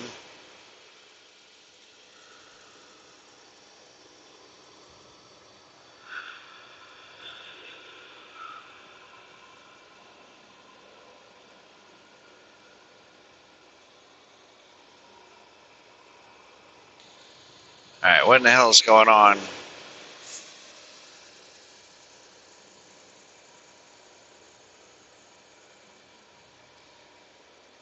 I don't know if this person is on the shoulder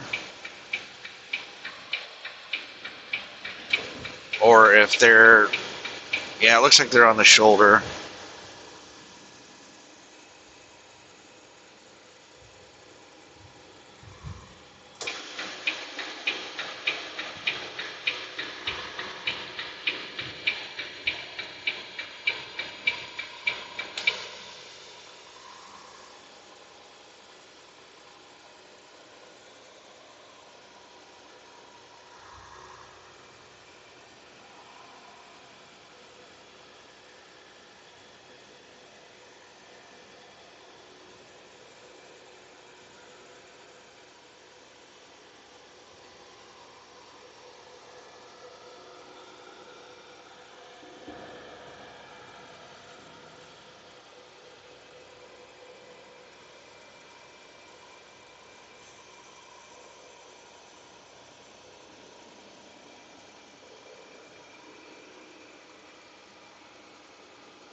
Remington Sporting Ammunition.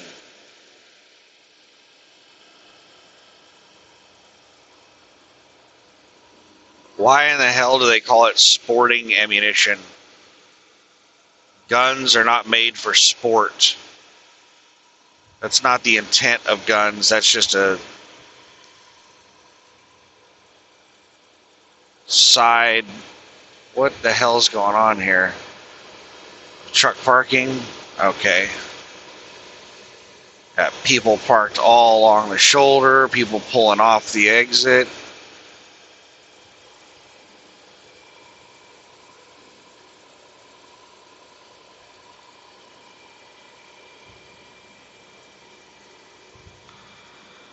Truck parking is still pretty full. There are a few spots open in there, but it's still pretty full at this hour. All right, is this person parked on the shoulder, or are they getting on though they're parked? It makes it really hard to tell if people, with all these people parked on the shoulder, it's hard to tell if people are merging on or off the interstate.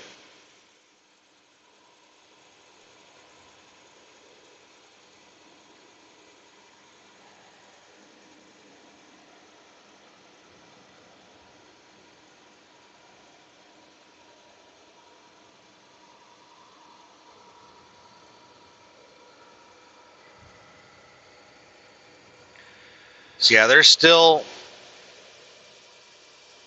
quite a few people parked. It's only 5:18 a.m. Once you get past 7 a.m. and especially 8 a.m., that's when the truck stops and the rest areas and everywhere starts clearing out of trucks. So by the time I get stopped, there should be a lot of parking spots open at the truck stop.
So yeah, my suggestion has not changed. Stack money while the stacking's good. Fuel prices are a lot cheaper than they should be right now. There's a lot more freight moving than there should be right now. This is a perfect time to be making money.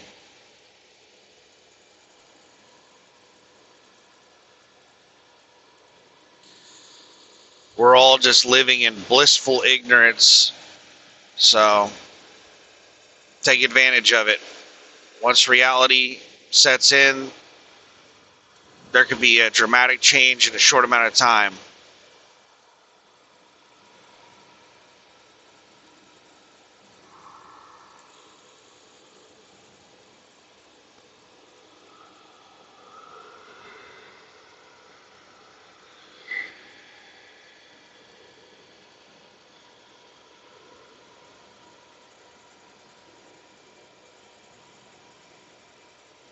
I don't know why, but I just started thinking about chicken and waffles, and that sounds so good.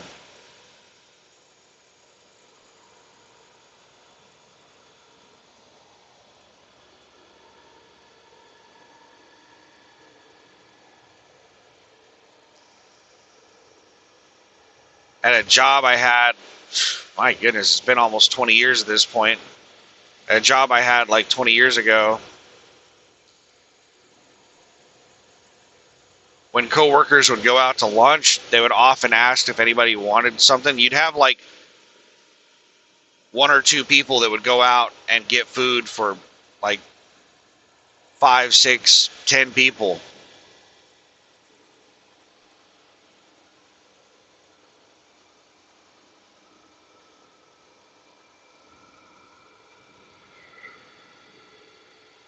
And I remember one of the times they were going out to get food, they were asking if anybody wanted any chicken and waffles. I was like, what? Chicken and waffles? Tell me more.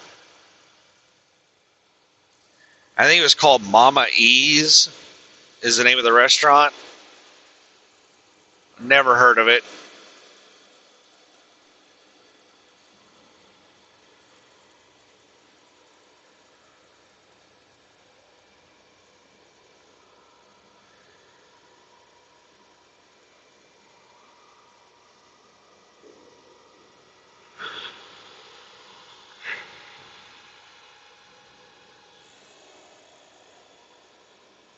But yeah, I got lunch from there a few different times.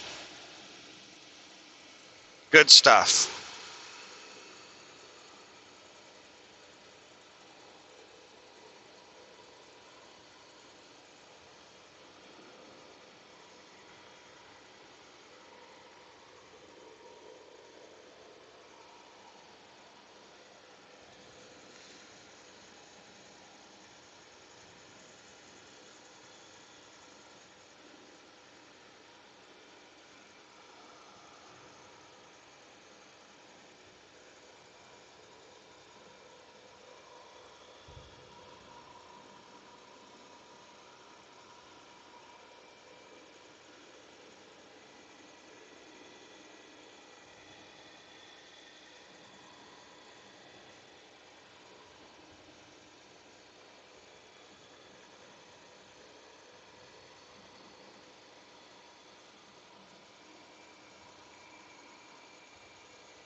$60 miles, 1 hour, and I have 1 hour and 25 minutes.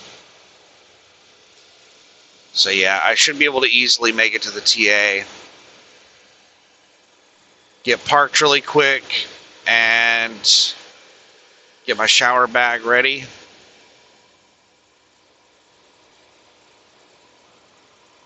go take a shower, and then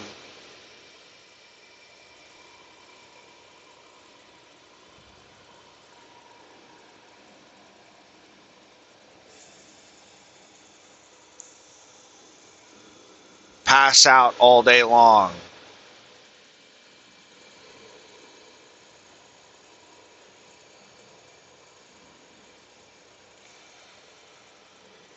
I'm going to be right on the edge of West Memphis, Arkansas, Memphis, Tennessee.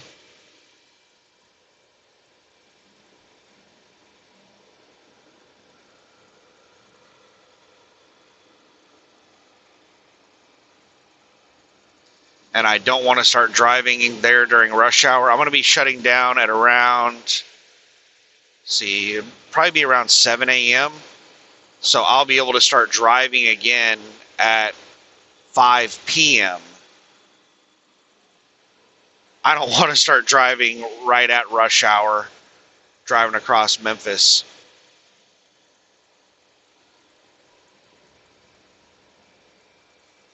So I'll probably wait until about 7 p.m., maybe 8 p.m.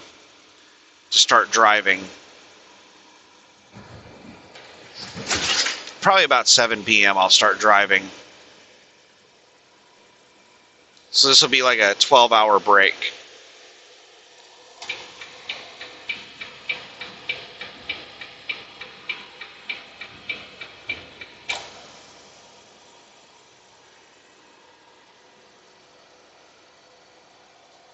All right, since we're already out in the left lane, we're just going to go ahead and pass this tanker.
And looks like we're going to go ahead and pass this dry van as well. Because by the time I clear the tanker, it's going to be time to move over to pass this van. There's nobody behind me that I'm blocking. That's nice. It smells like fish. Like rotten fish.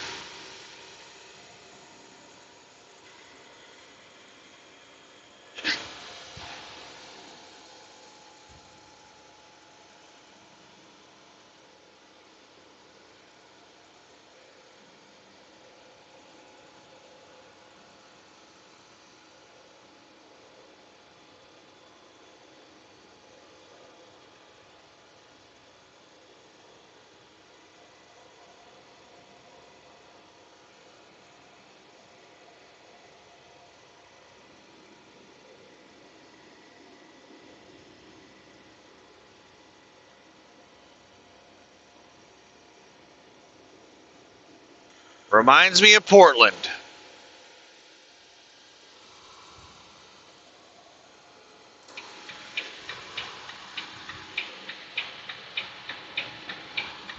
There were these nasty trucks that hauled fish or dead fish that would come through the Pilot Flying J in Aurora, Oregon.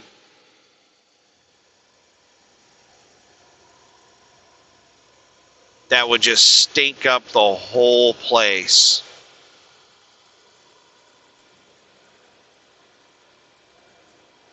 And if you have a load that smells that bad, and they weren't loaded.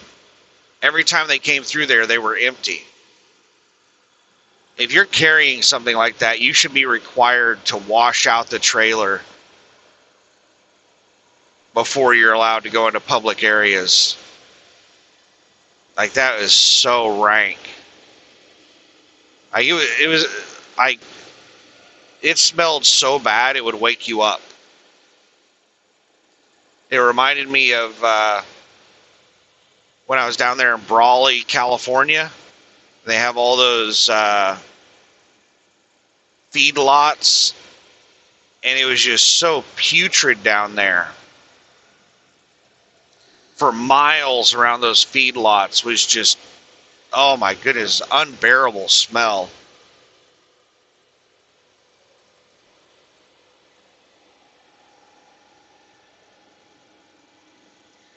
Just a putrid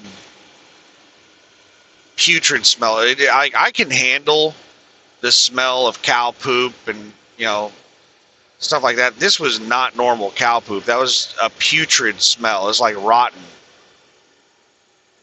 And it would smell so bad, I couldn't sleep. I had difficulty sleeping because of the smell. Eating, oh my goodness, it was hard to eat with that smell.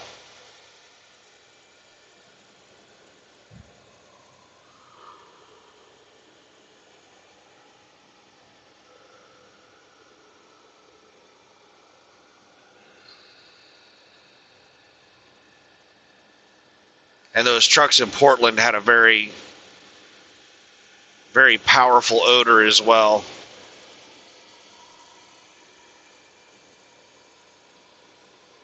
And they wouldn't just come in and fuel up and leave. They would linger. They would loiter around there for like an hour or more. They would just hang out at the fuel island.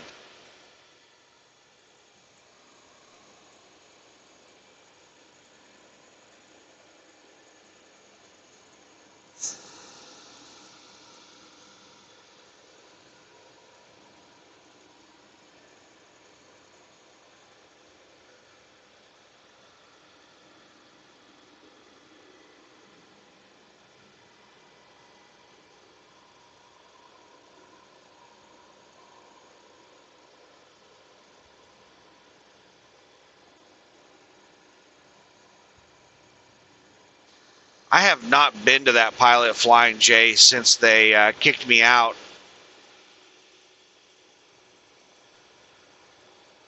So what's the story of them kicking me out? Well, I was hanging out there waiting on a load. And I woke up to a knock on my door. And all the spots around me were empty.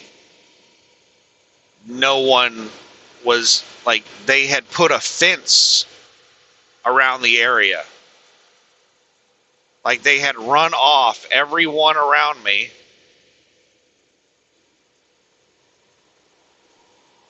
And they had put a fence around the center parking area. The only parking spots that were available were the spots around the edge of the parking lot. The big area in the center of the parking lot, they had run everyone out of the spots and they had fenced it off. I was the only truck in there. And they knocked on my door and I was like, what the hell's going on? And they're like, we're marking it off for construction. I was like, well, what kind of construction? What's going on? They said, we're going to build a shop.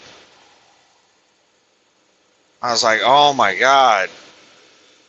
So I tried to park in one of the edge spots, but they put the fence out so far beyond. Like, it was already really tight parking spots, but the fence was out like 4 or 5 feet past the end of the parking spots. And I tried backing into a spot, and it was just too tight. I was like, even if I managed to get into this spot, I don't want somebody else trying to park alongside me in this tight-ass parking. So I was like, screw this. I'm going over to the TA Petro. And I've never been back to that Pilot Flying J since.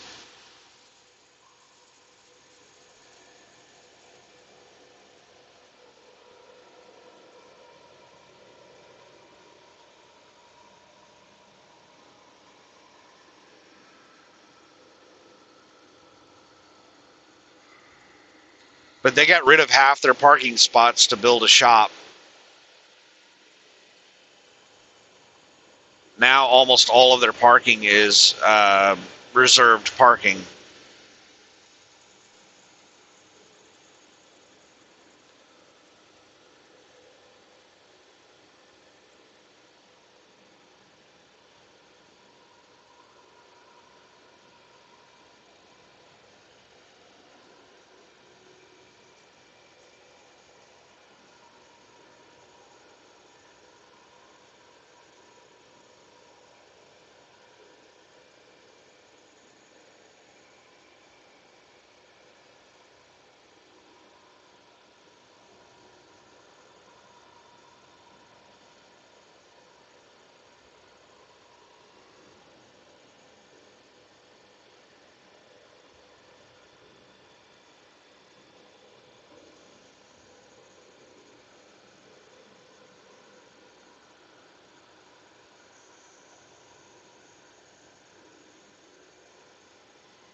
Chubby's exit 239, a new travel center.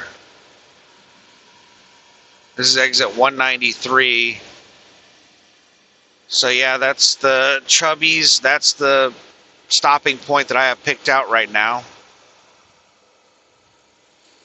But I don't plan on stopping there. We're going to drive 20 miles further to the TA, use up my shower credit before it expires. And then we'll see if I continue using Pilot Flying J.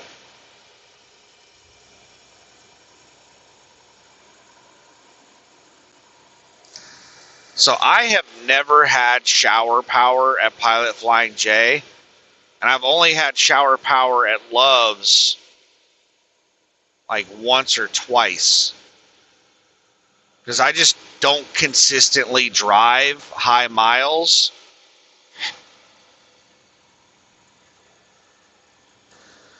The only time I think I've ever gotten shower power at Love's was back when I was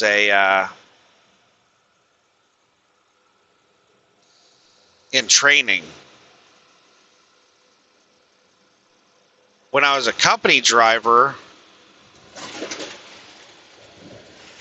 at USA Truck, I don't think I ever got shower power at Love's or anywhere because they would have me fueling up at so many different places.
Uh-oh, we got a UPS trying to make its way around.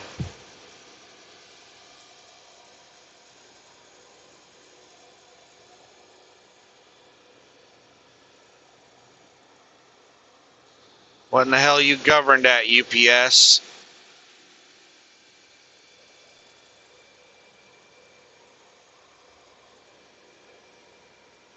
Must be doing 72. It's making its way around me pretty good.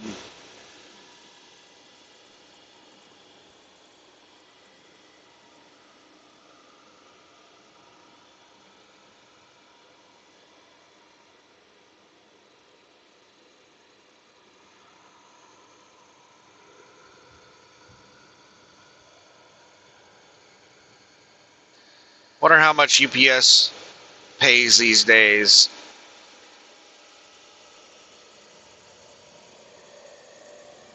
I talked with a UPS line haul driver 20 years ago, and he told me that he was making $30 an hour, and he was working about 60 hours a week, and he got overtime.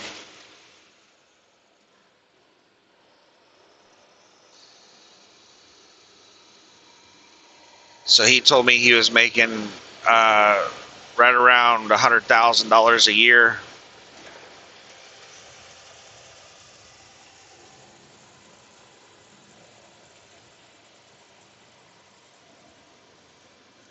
That was 20 years ago. Trucking was completely different back then. To give you an idea of how different it was back then, when I started out in trucking at Swift, I was making 25 cents per mile. Now, new drivers, zero experience, straight out of training, generally make 40 to 50 cents per mile.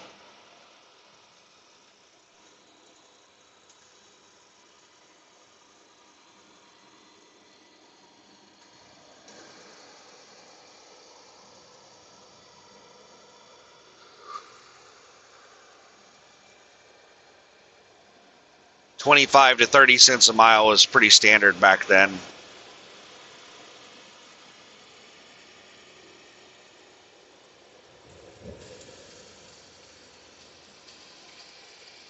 So UPS drivers are making a lot more money than other truck drivers.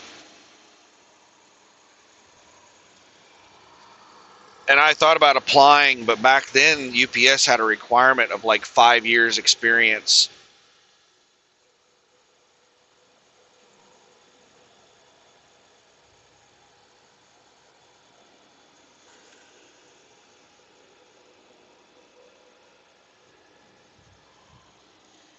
And I did not have that much experience back then.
You usually don't see UPS drivers speeding because they get paid by the hour.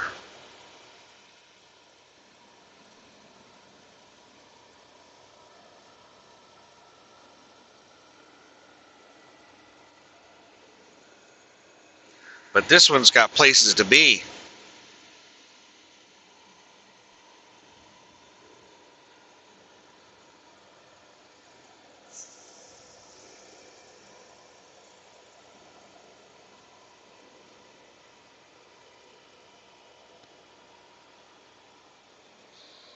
we're going for the pass.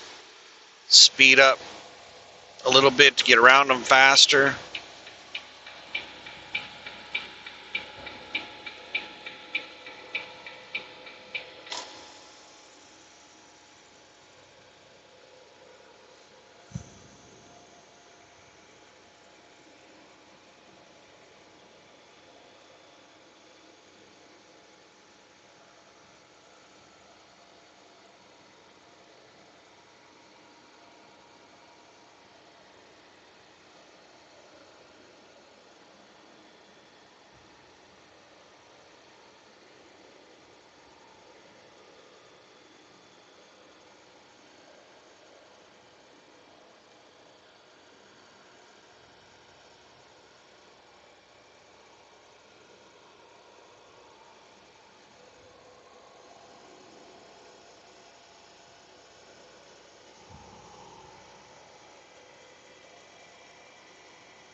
"34 miles, and I have an hour and 2 minutes left on my clock.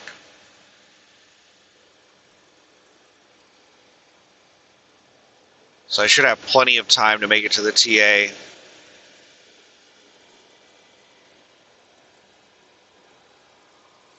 All right, let's go ahead and clear Chubby's off of the route. And now we're 54 miles away from the TA Petro. All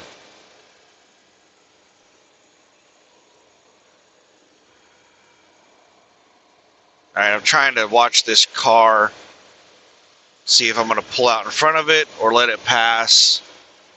All right, we're going to pull out in front of it. It's not coming up on me fast enough. It's a lot easier for them to hit their brakes than it is for me to hit mine.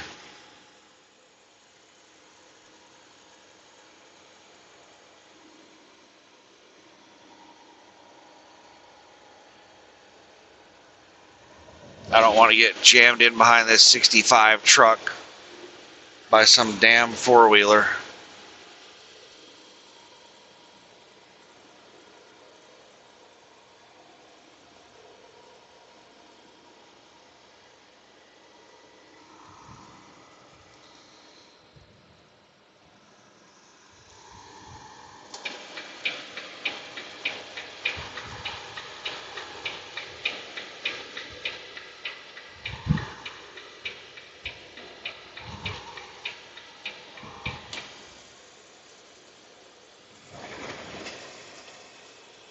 Oh wow, the car turned their high beams off. It was difficult for me to judge their speed because they had their high beams on. Can't get a good look at the car.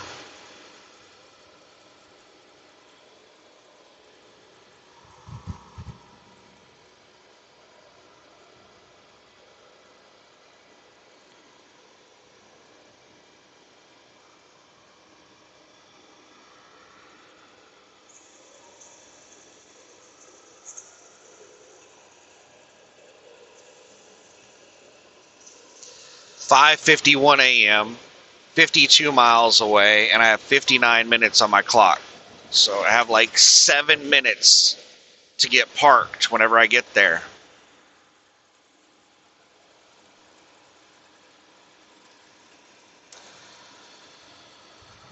I should be getting there right at, it's 5:51, so right at about 7 a.m. That's a good time to get to the truck stop. A lot of people will be clearing out of the truck stop by then, but there won't be the chaos of 8 a.m. yet. At 8 a.m., like, everybody leaves the truck stop.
Oh, it looks like UPS was just speeding up to pass. Because now they're basically going 70. I don't know how in the hell they caught up with me then. Maybe they're light and they caught up with me on a hill.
So because I haven't, like, I never deal with shower power, I don't remember what the rules are for it. I looked them up last night, and it says that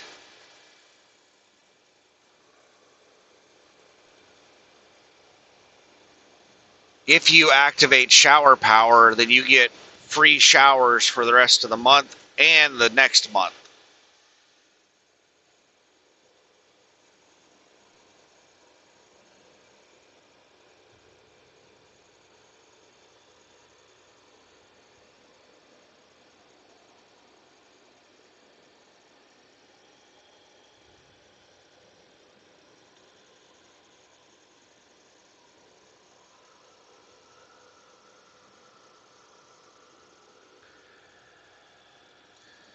It's one free shower per day, but you also have your shower credits. So it's basically unlimited showers, unless you just are taking a whole bunch of showers per day every day.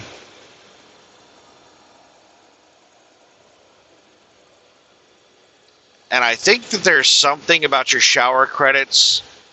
I think that they like last longer when you're on shower power. I can't remember. U.S. Foods.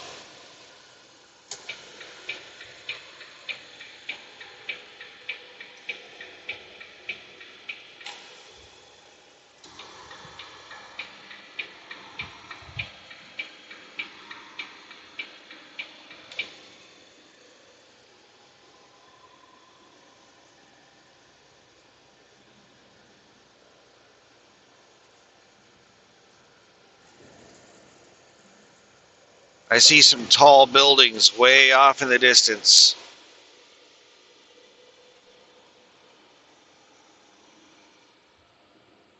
I don't know what in the hell that is. We're too far away from any town I know of. We're like 70 miles from Memphis.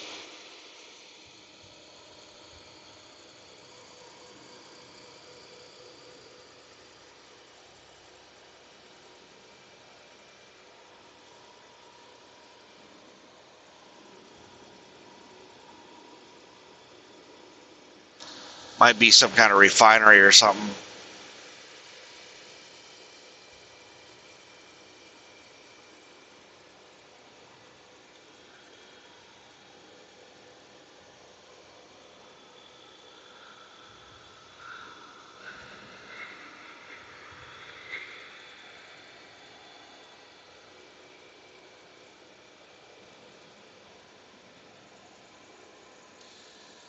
So I'm doing somewhere in the ballpark of like 660 miles in this drive shift. Well, this sleeper split drive shift. And it's right at about 1,250 miles to this place. So I should be able to get there in my next drive shift.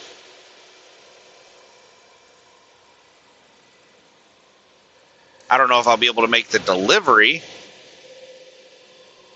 in my next drive shift. It'll be cutting it really close.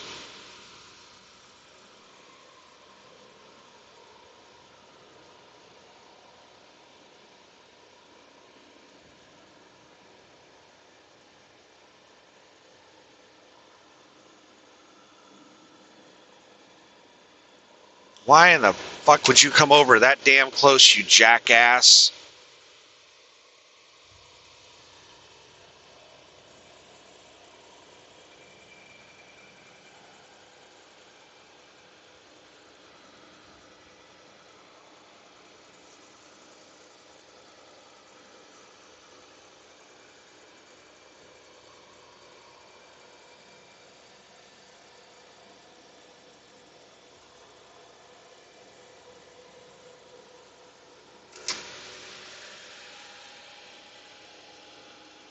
Moron.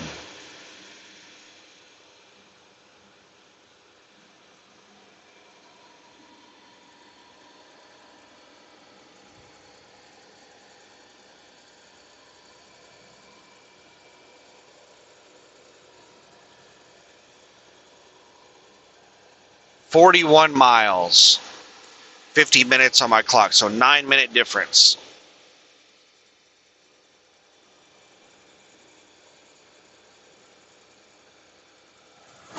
All right, so I've only got 41 minutes to figure out what I'm going to do on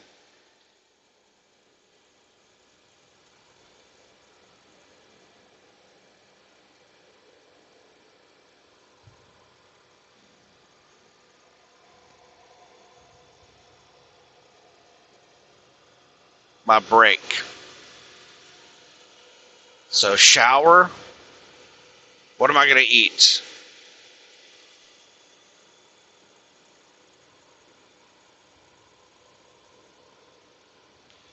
I think I'll have chicken nuggets and a burrito.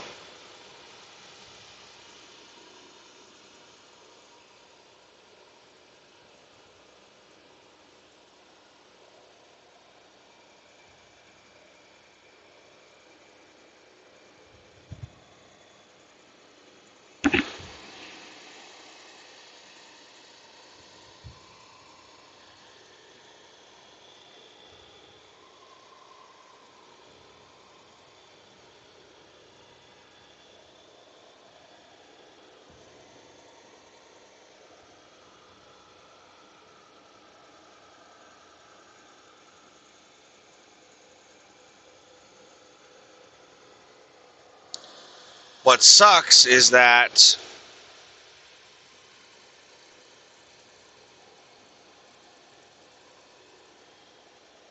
I can't cook it while I'm in the shower. Well, I guess I could.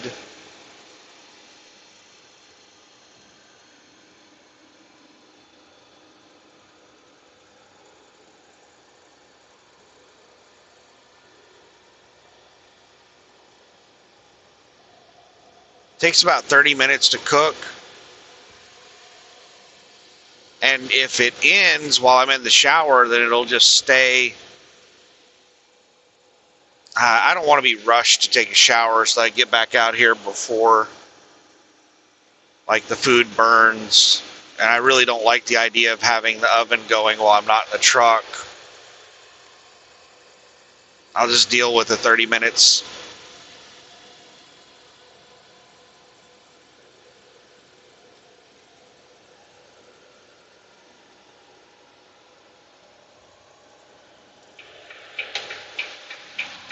Right lane closed ahead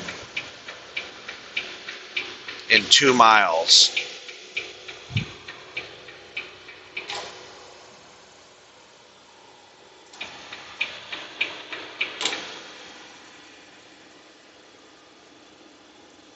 There's another damn construction vehicle.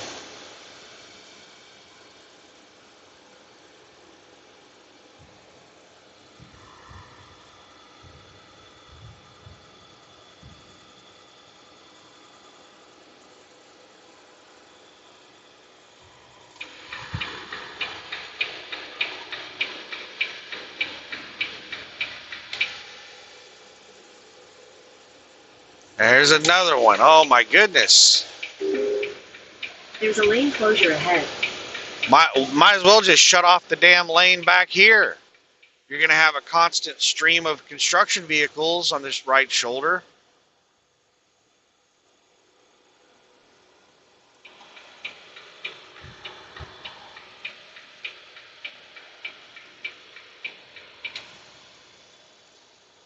Merge now. Do not pass.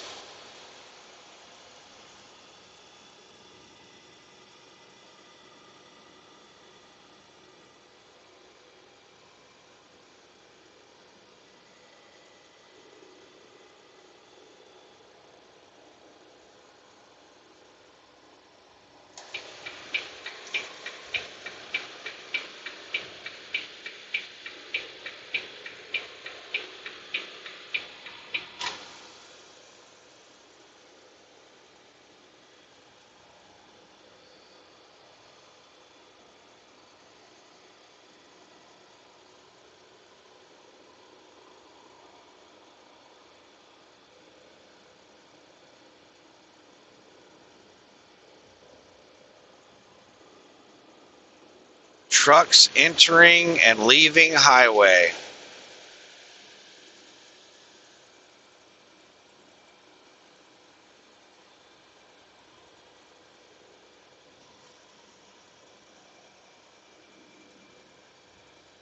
Sons of bitches. They got the damn. There's construction ahead. They got the damn barrels a foot or two into the lane, which is forcing us to drive on the shoulder, and it is a drop off at the edge of the shoulder.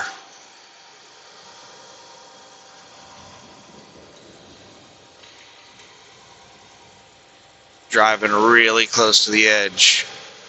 It's dangerous.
So the truck behind me did not slow down for construction and managed to get right on my ass in the construction, and now they're trying to pass me.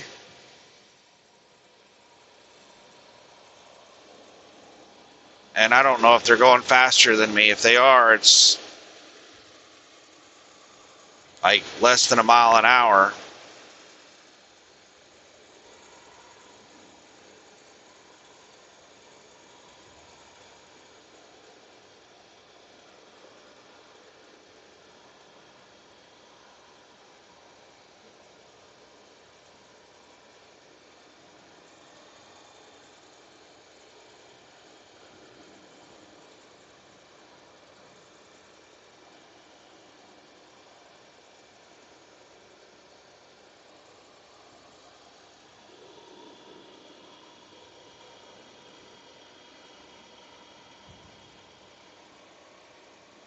Yeah, I don't think this guy is going faster than me.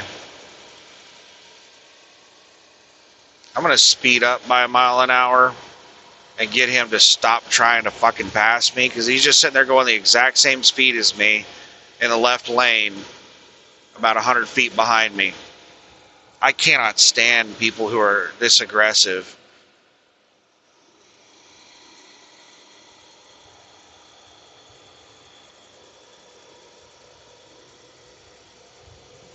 Get your ass back over in the right lane, slow down, and create some distance.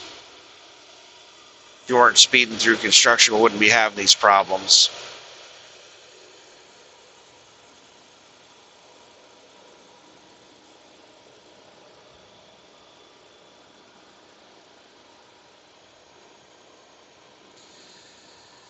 Alright, traffic is starting to build up behind this idiot. They're going to start passing him on the right.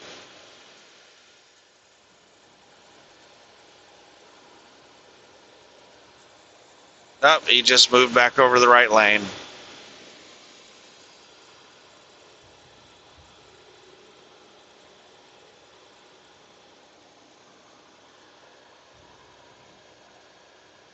This is why people in governed trucks have the most tickets.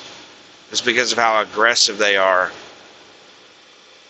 Imagine what this moron would be doing if he was in an ungoverned truck. He'd be out here doing 80 miles an hour passing everybody.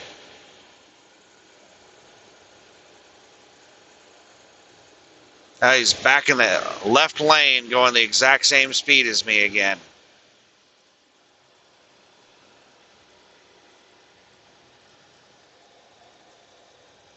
And here comes another car that he's blocking traffic on.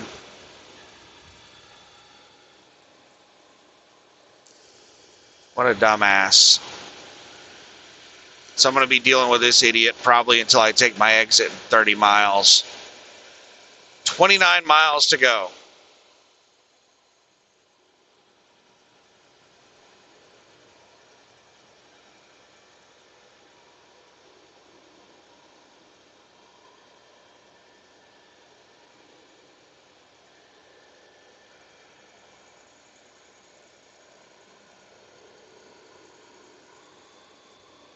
He's going the exact same speed as me, and he's trying to pass.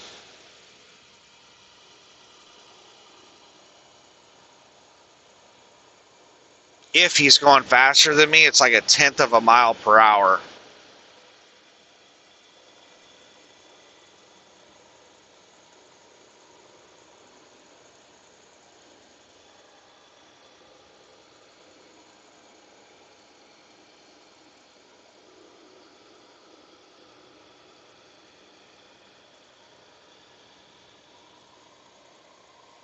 What a dumbass. He's out there blocking traffic.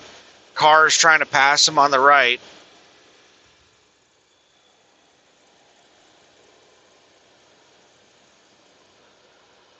I think he thinks he's going to jam me into this truck.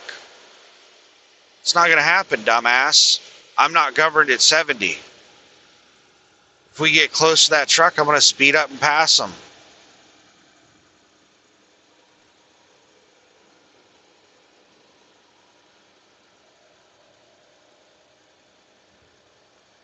God, I hate assholes like this that just they don't slow down whenever there's a speed limit change, and they will catch up with you or get in front of you, and then they go slow as shit. Like they're a slow vehicle that just doesn't obey any of the speed limits or anything, and they speed and they coast down hills going way beyond their governor, and they're just a nuisance on the road. These slow vehicles are using every little thing that they can to go faster.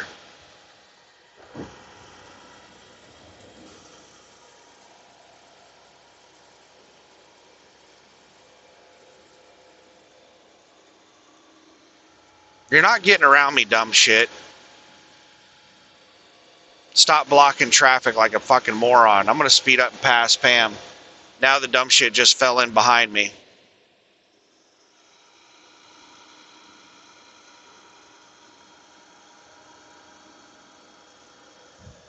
I can't stand people to do this shit. Just set out blocking the lane because they want to go like a tenth of a mile an hour faster. Just an aggressive driving jackass.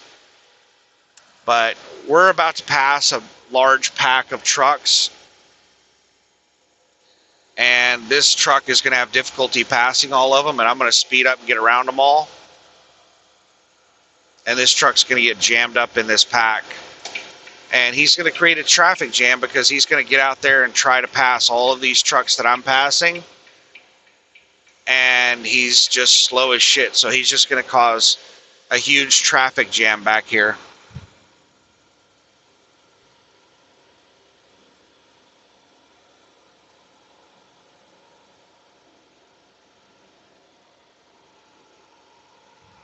Know your place.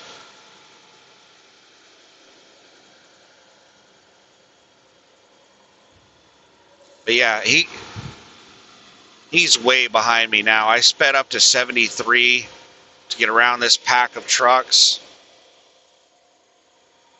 And he's quite a bit faster than these trucks, but he hasn't even caught up to Pam yet.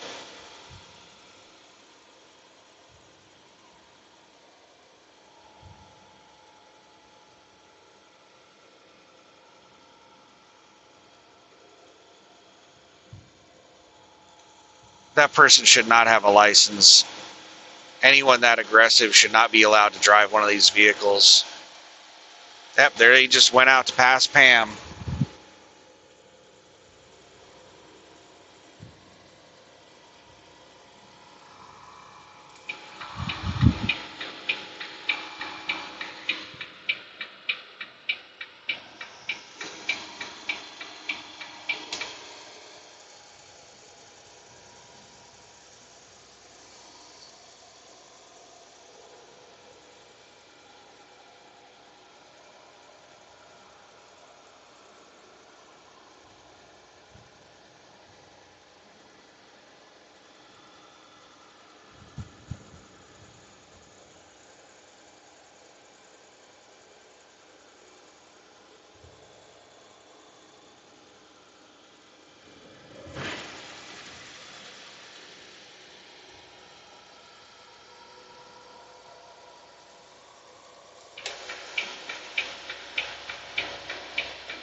Lots of trucks on the road now.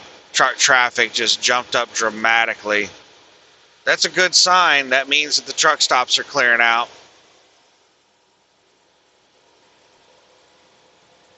That means that there should be plenty of parking. All right, this has got to be the Chubbies over here on the left, because this is around my exit where I was initially going to exit. There's a Valero, and that's probably the Chubbies.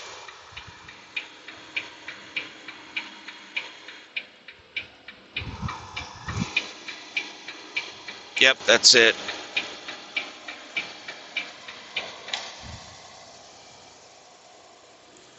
Wow, that place is packed.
Uh-oh.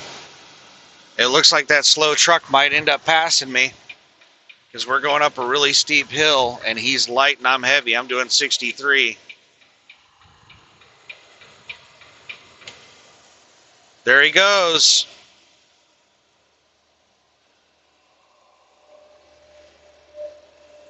It's an old fat white guy. Sky Express LLC.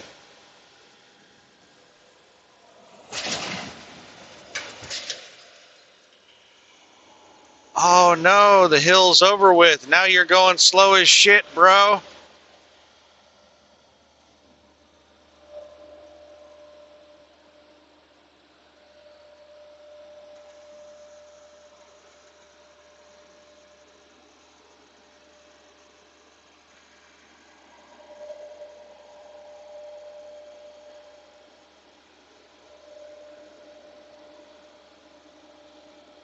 Uh-oh, we got a Prime Incorporated up ahead.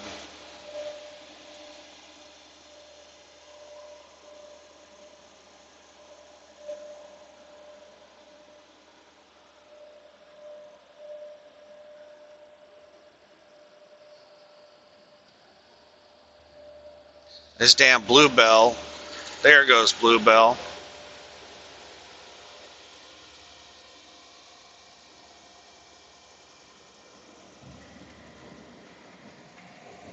Oh, wow. Sky Express is actually able to go faster than 70. So this jackass has just been sitting out there doing 70.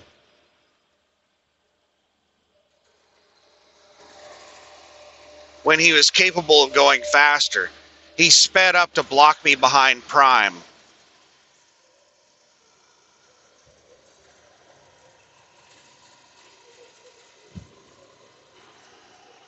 So that whole time he was just sitting out there blocking traffic, speed matching me. He was capable of speeding up.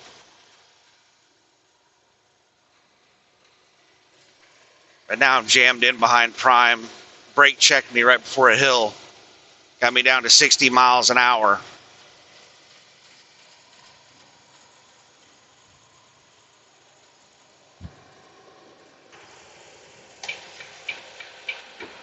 That damn Bluebell ice cream screwed me over.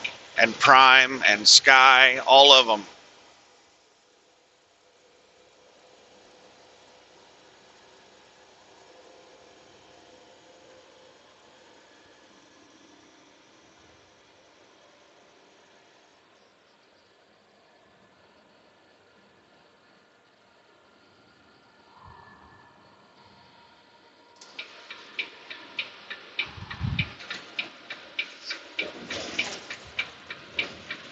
In 2 miles, take exit 247 for Arkansas 38 East toward Whittier, Hughes. The fuck? Google is trying to get me to take an exit in 2 miles.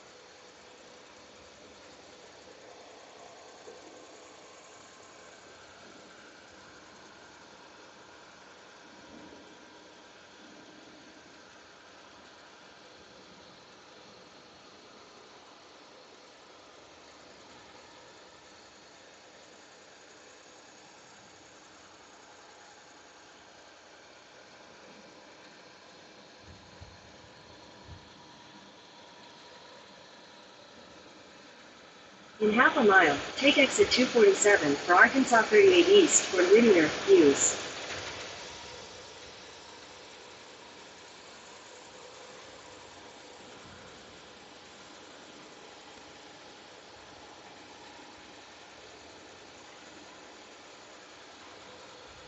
Take exit 247, then you'll take a slight right onto the Arkansas 38 ramp to Whittier, Madison.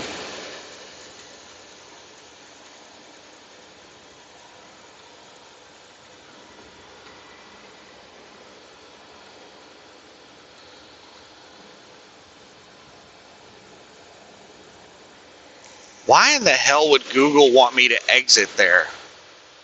Like, how does that make any damn sense?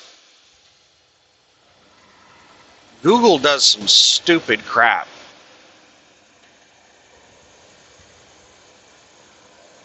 "13 miles. I'm going to be dealing with this dumbass Sky Express all the way till my exit.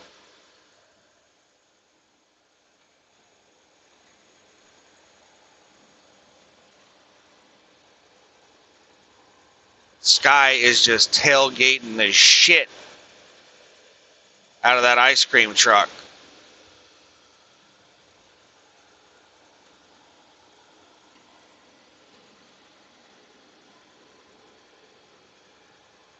About 25 feet off his bumper.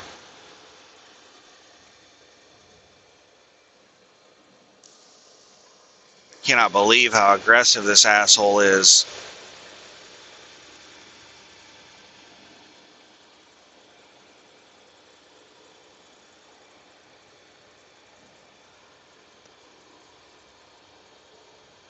There he goes. Up. Got a four-wheel. I'm not moving over for that shit. There's nobody walking around it. It's way off the damn shoulder.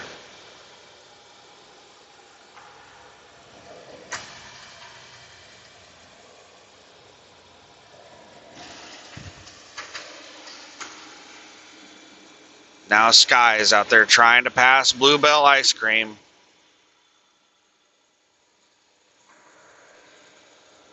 Blocking the road again.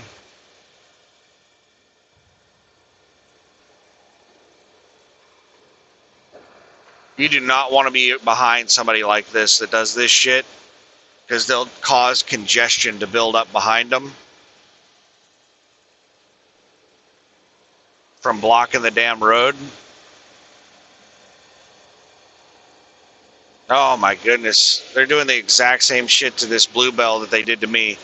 Just getting out in the left lane and just slow past them, going like 1/10 of a mile per hour faster. This guy is such an idiot.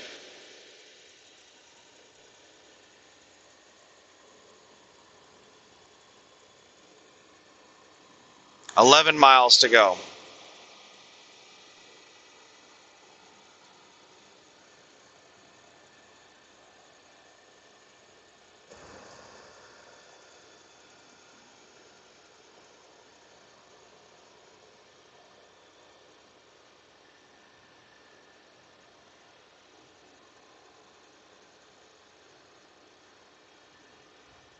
He's actually passing Bluebell with me. He was just speed matching me at the back of my truck. well, at the back of my trailer. He's actually slowly overtaking Bluebell.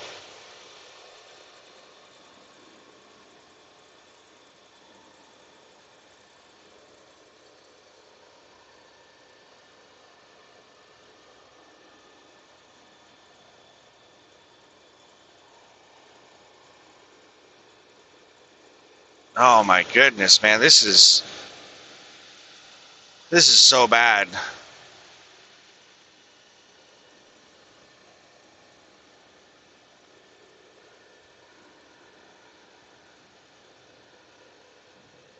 Nine more miles. This guy's been passing for at least 2 miles.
I got a UPS driving alongside my left, waiting for Sky to finish passing.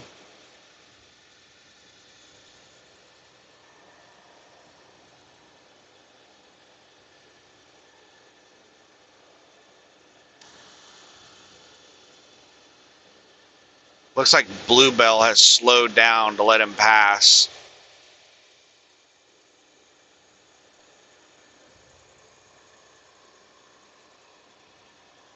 I hate having people in front of me that do this shit because traffic just builds around you. All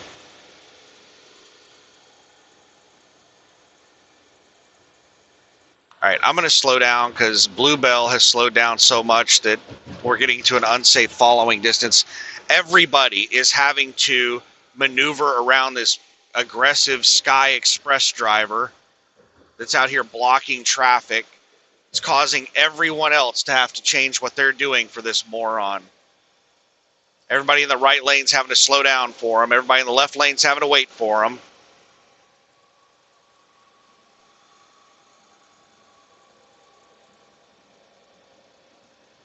The only reason they were able to pass is because Bluebell slowed down.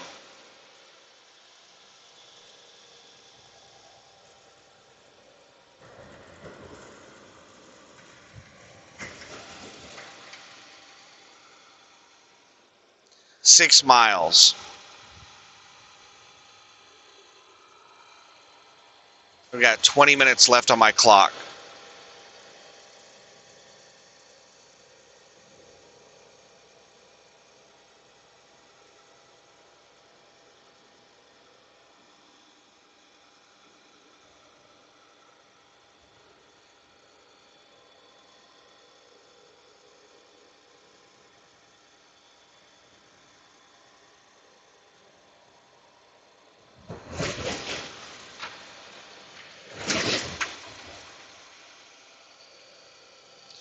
We're still only doing 65 miles an hour because Bluebell's trying to build distance between him and this moron.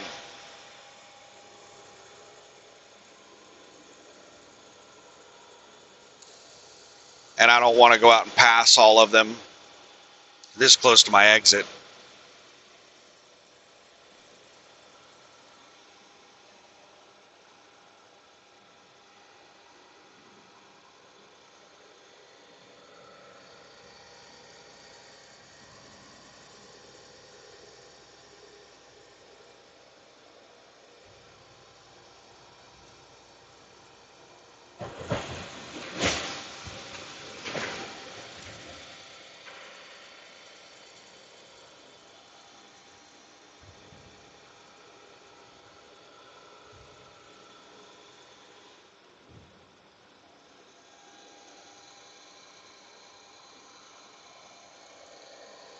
All right, Bluebell, that's enough distance. You're really pissing me off by going this fucking slow. Now Sky Express is hot back out in the left lane again. I can't see shit because of Bluebell.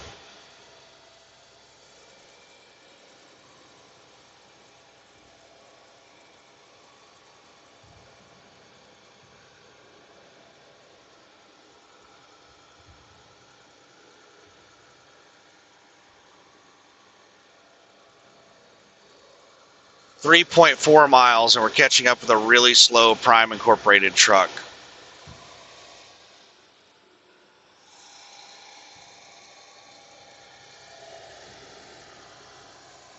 Alright, I'm fucking tired of you, Bluebell. I'm going around you and Prime. Got 3 miles left, but I'm not going to sit back here doing 60 miles an hour. I don't like passing people when I'm this close to an exit, but when they're going this damn slow. In 2 miles, take exit 260 for Arkansas 149 North, Port Earl.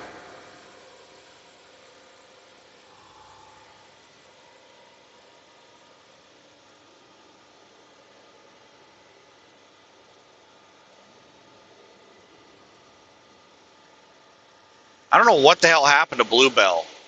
Bluebell was going pretty much the same speed as me, and then as soon as Sky Express got out to pass them, they just decided they were going to do 65.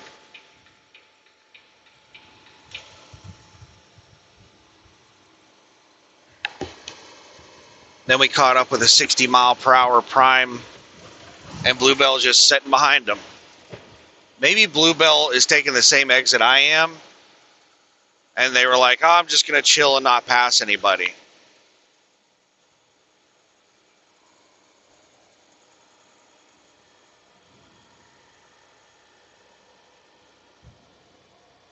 Oh, now Bluebell's passing.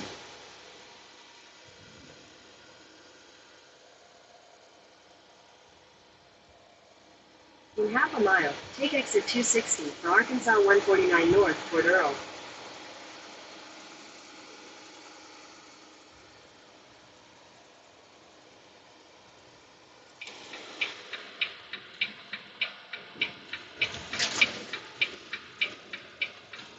Take exit 260.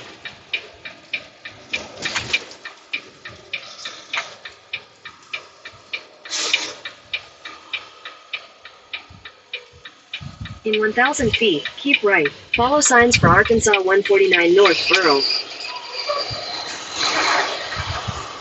It's a really sharp turn. I should have slowed down more on the interstate.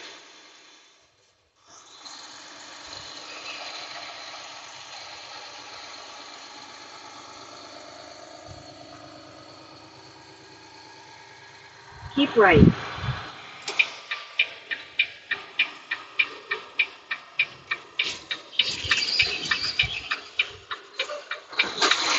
Alright, nobody's coming. In a quarter mile, turn right.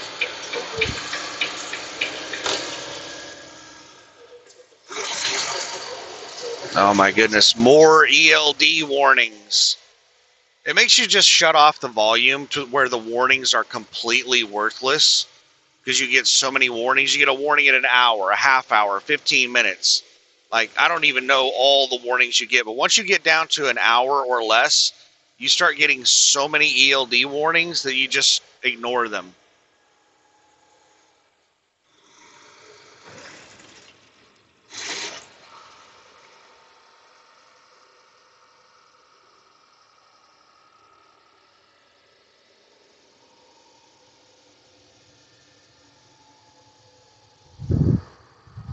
Turn right.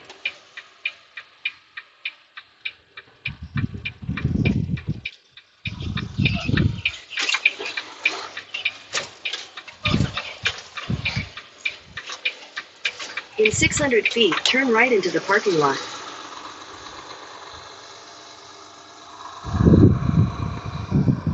I want to get that spot right over there.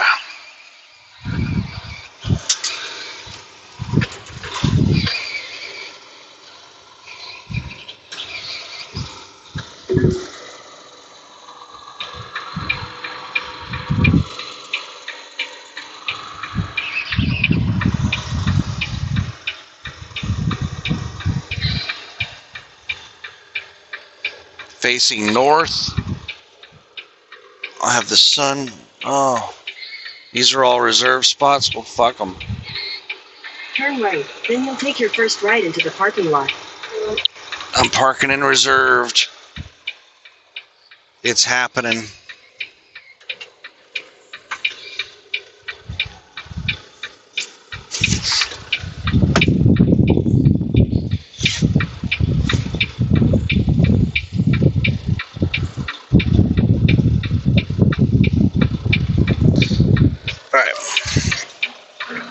Sorry, I wanted to change my driving status before I forgot. Switched over to on-duty post-trip inspection.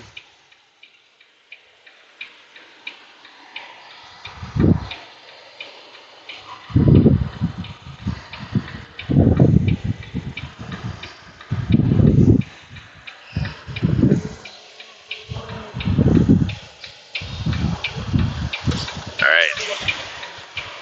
We're lined up a little bit better now, but I don't want to back into somebody, so we're going to make it to where I'm not blind backing, just backing up on hopes and dreams. I want to make sure I can see down both sides of my trailer, so I want it to be we're not completely straight back, but we're close.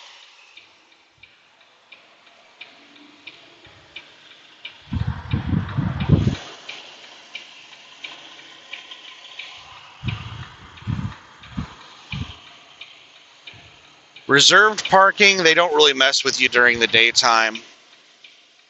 So I'm not worried about parking in reserved parking during the daytime.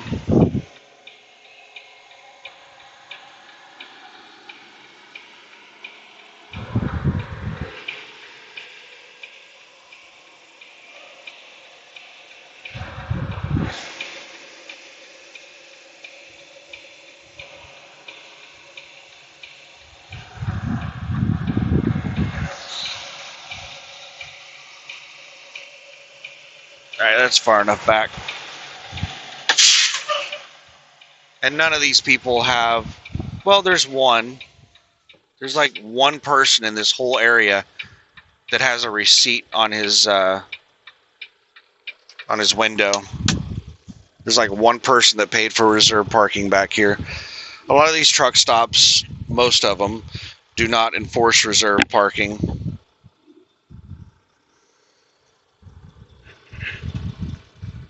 Reserved parking is a bit of a scam.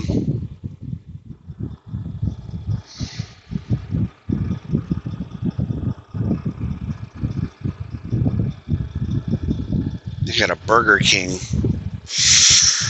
Tempting. We'll see what the prices are. If they're crazy truck stop prices, which they usually are. There have been a couple places I've been to where the restaurant prices, like the fast food restaurant, was like normal prices. That's extremely rare, though.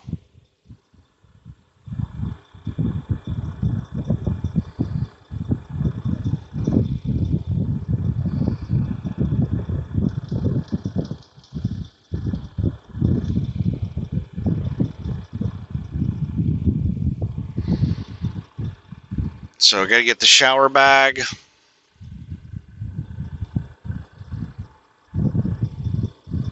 And go get my shower on, and then grab something to eat, and gonna take a long break. It's only 6:41 a.m. and I'm probably not gonna start driving until 7 p.m. Let me see how far I am.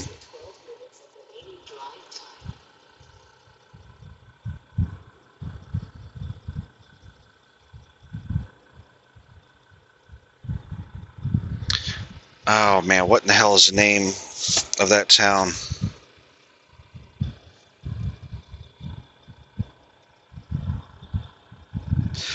Michelin Tire, Sandy Springs, South Carolina.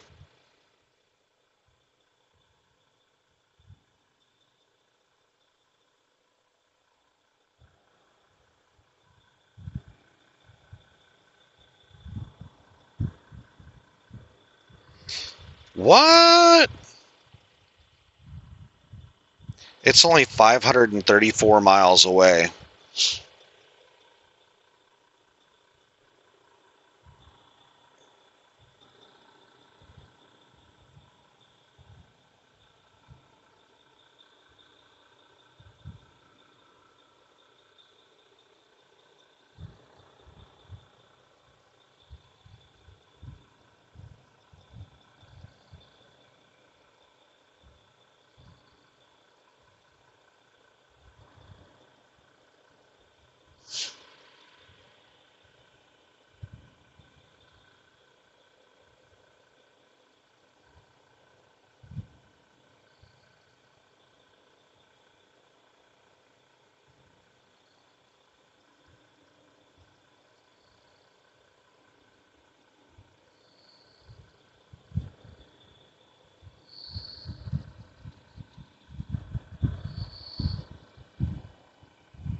I have to figure out where in the hell that truck entrance is at.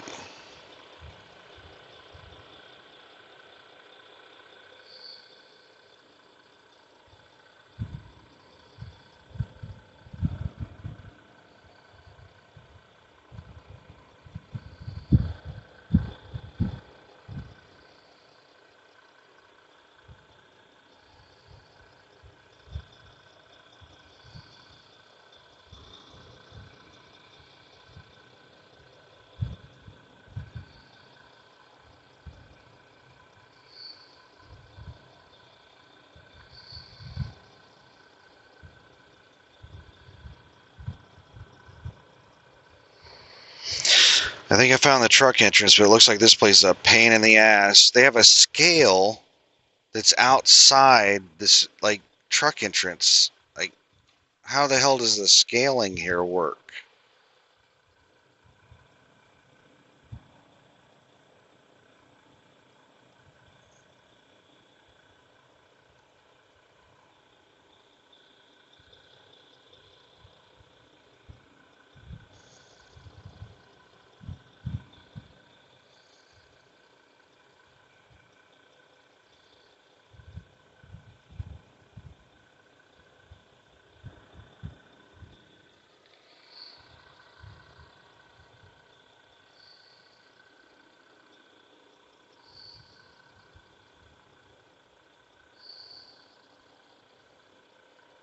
Yeah, this is really confusing to me how close I am. I'm only 534 miles away? Let's go back over here and start from Borger.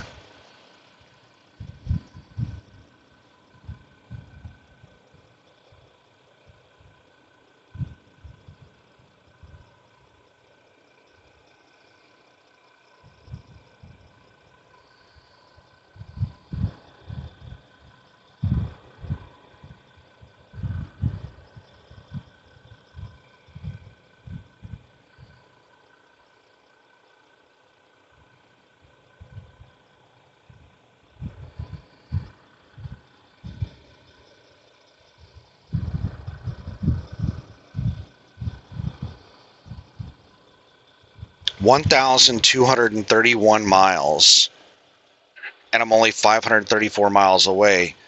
Damn. Let's see how 704 miles. I did 704 miles in that drive shift. Holy crap.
I'm reading the reviews to see if I can figure out what their hours are.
All right, so they're 24/7.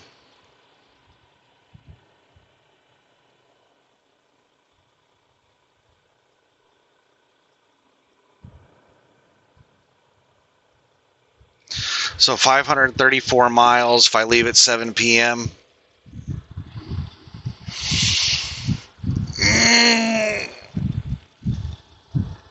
Let me think about this.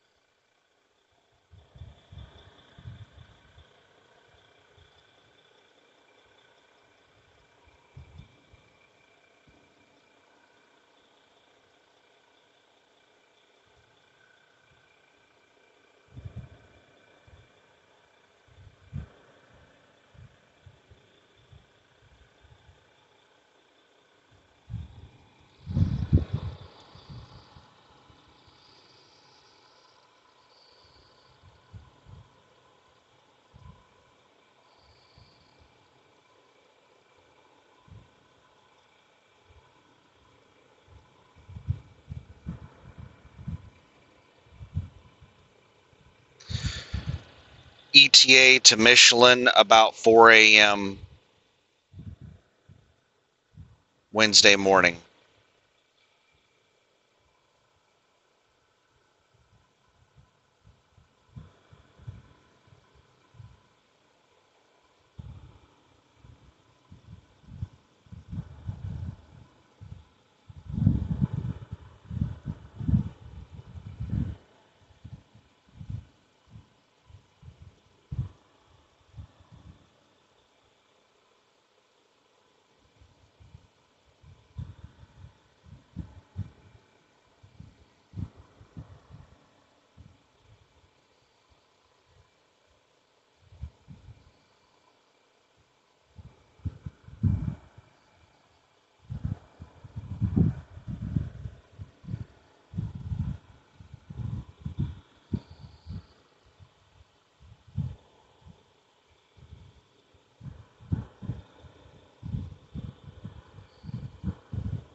All right, so I just sent her my ETA. That way they can figure out where in the hell I'm going today, so I'll know where to go after I deliver the load. But they have on-site parking and all kinds of stuff, so hopefully they can take my delivery at 4 a.m. If not, then there will hopefully be parking, and I can just park there and wait until they open up at 7 a.m. Damn it, I need to switch over to sleeper. I've been on duty this whole time. 15 minutes sitting here on duty.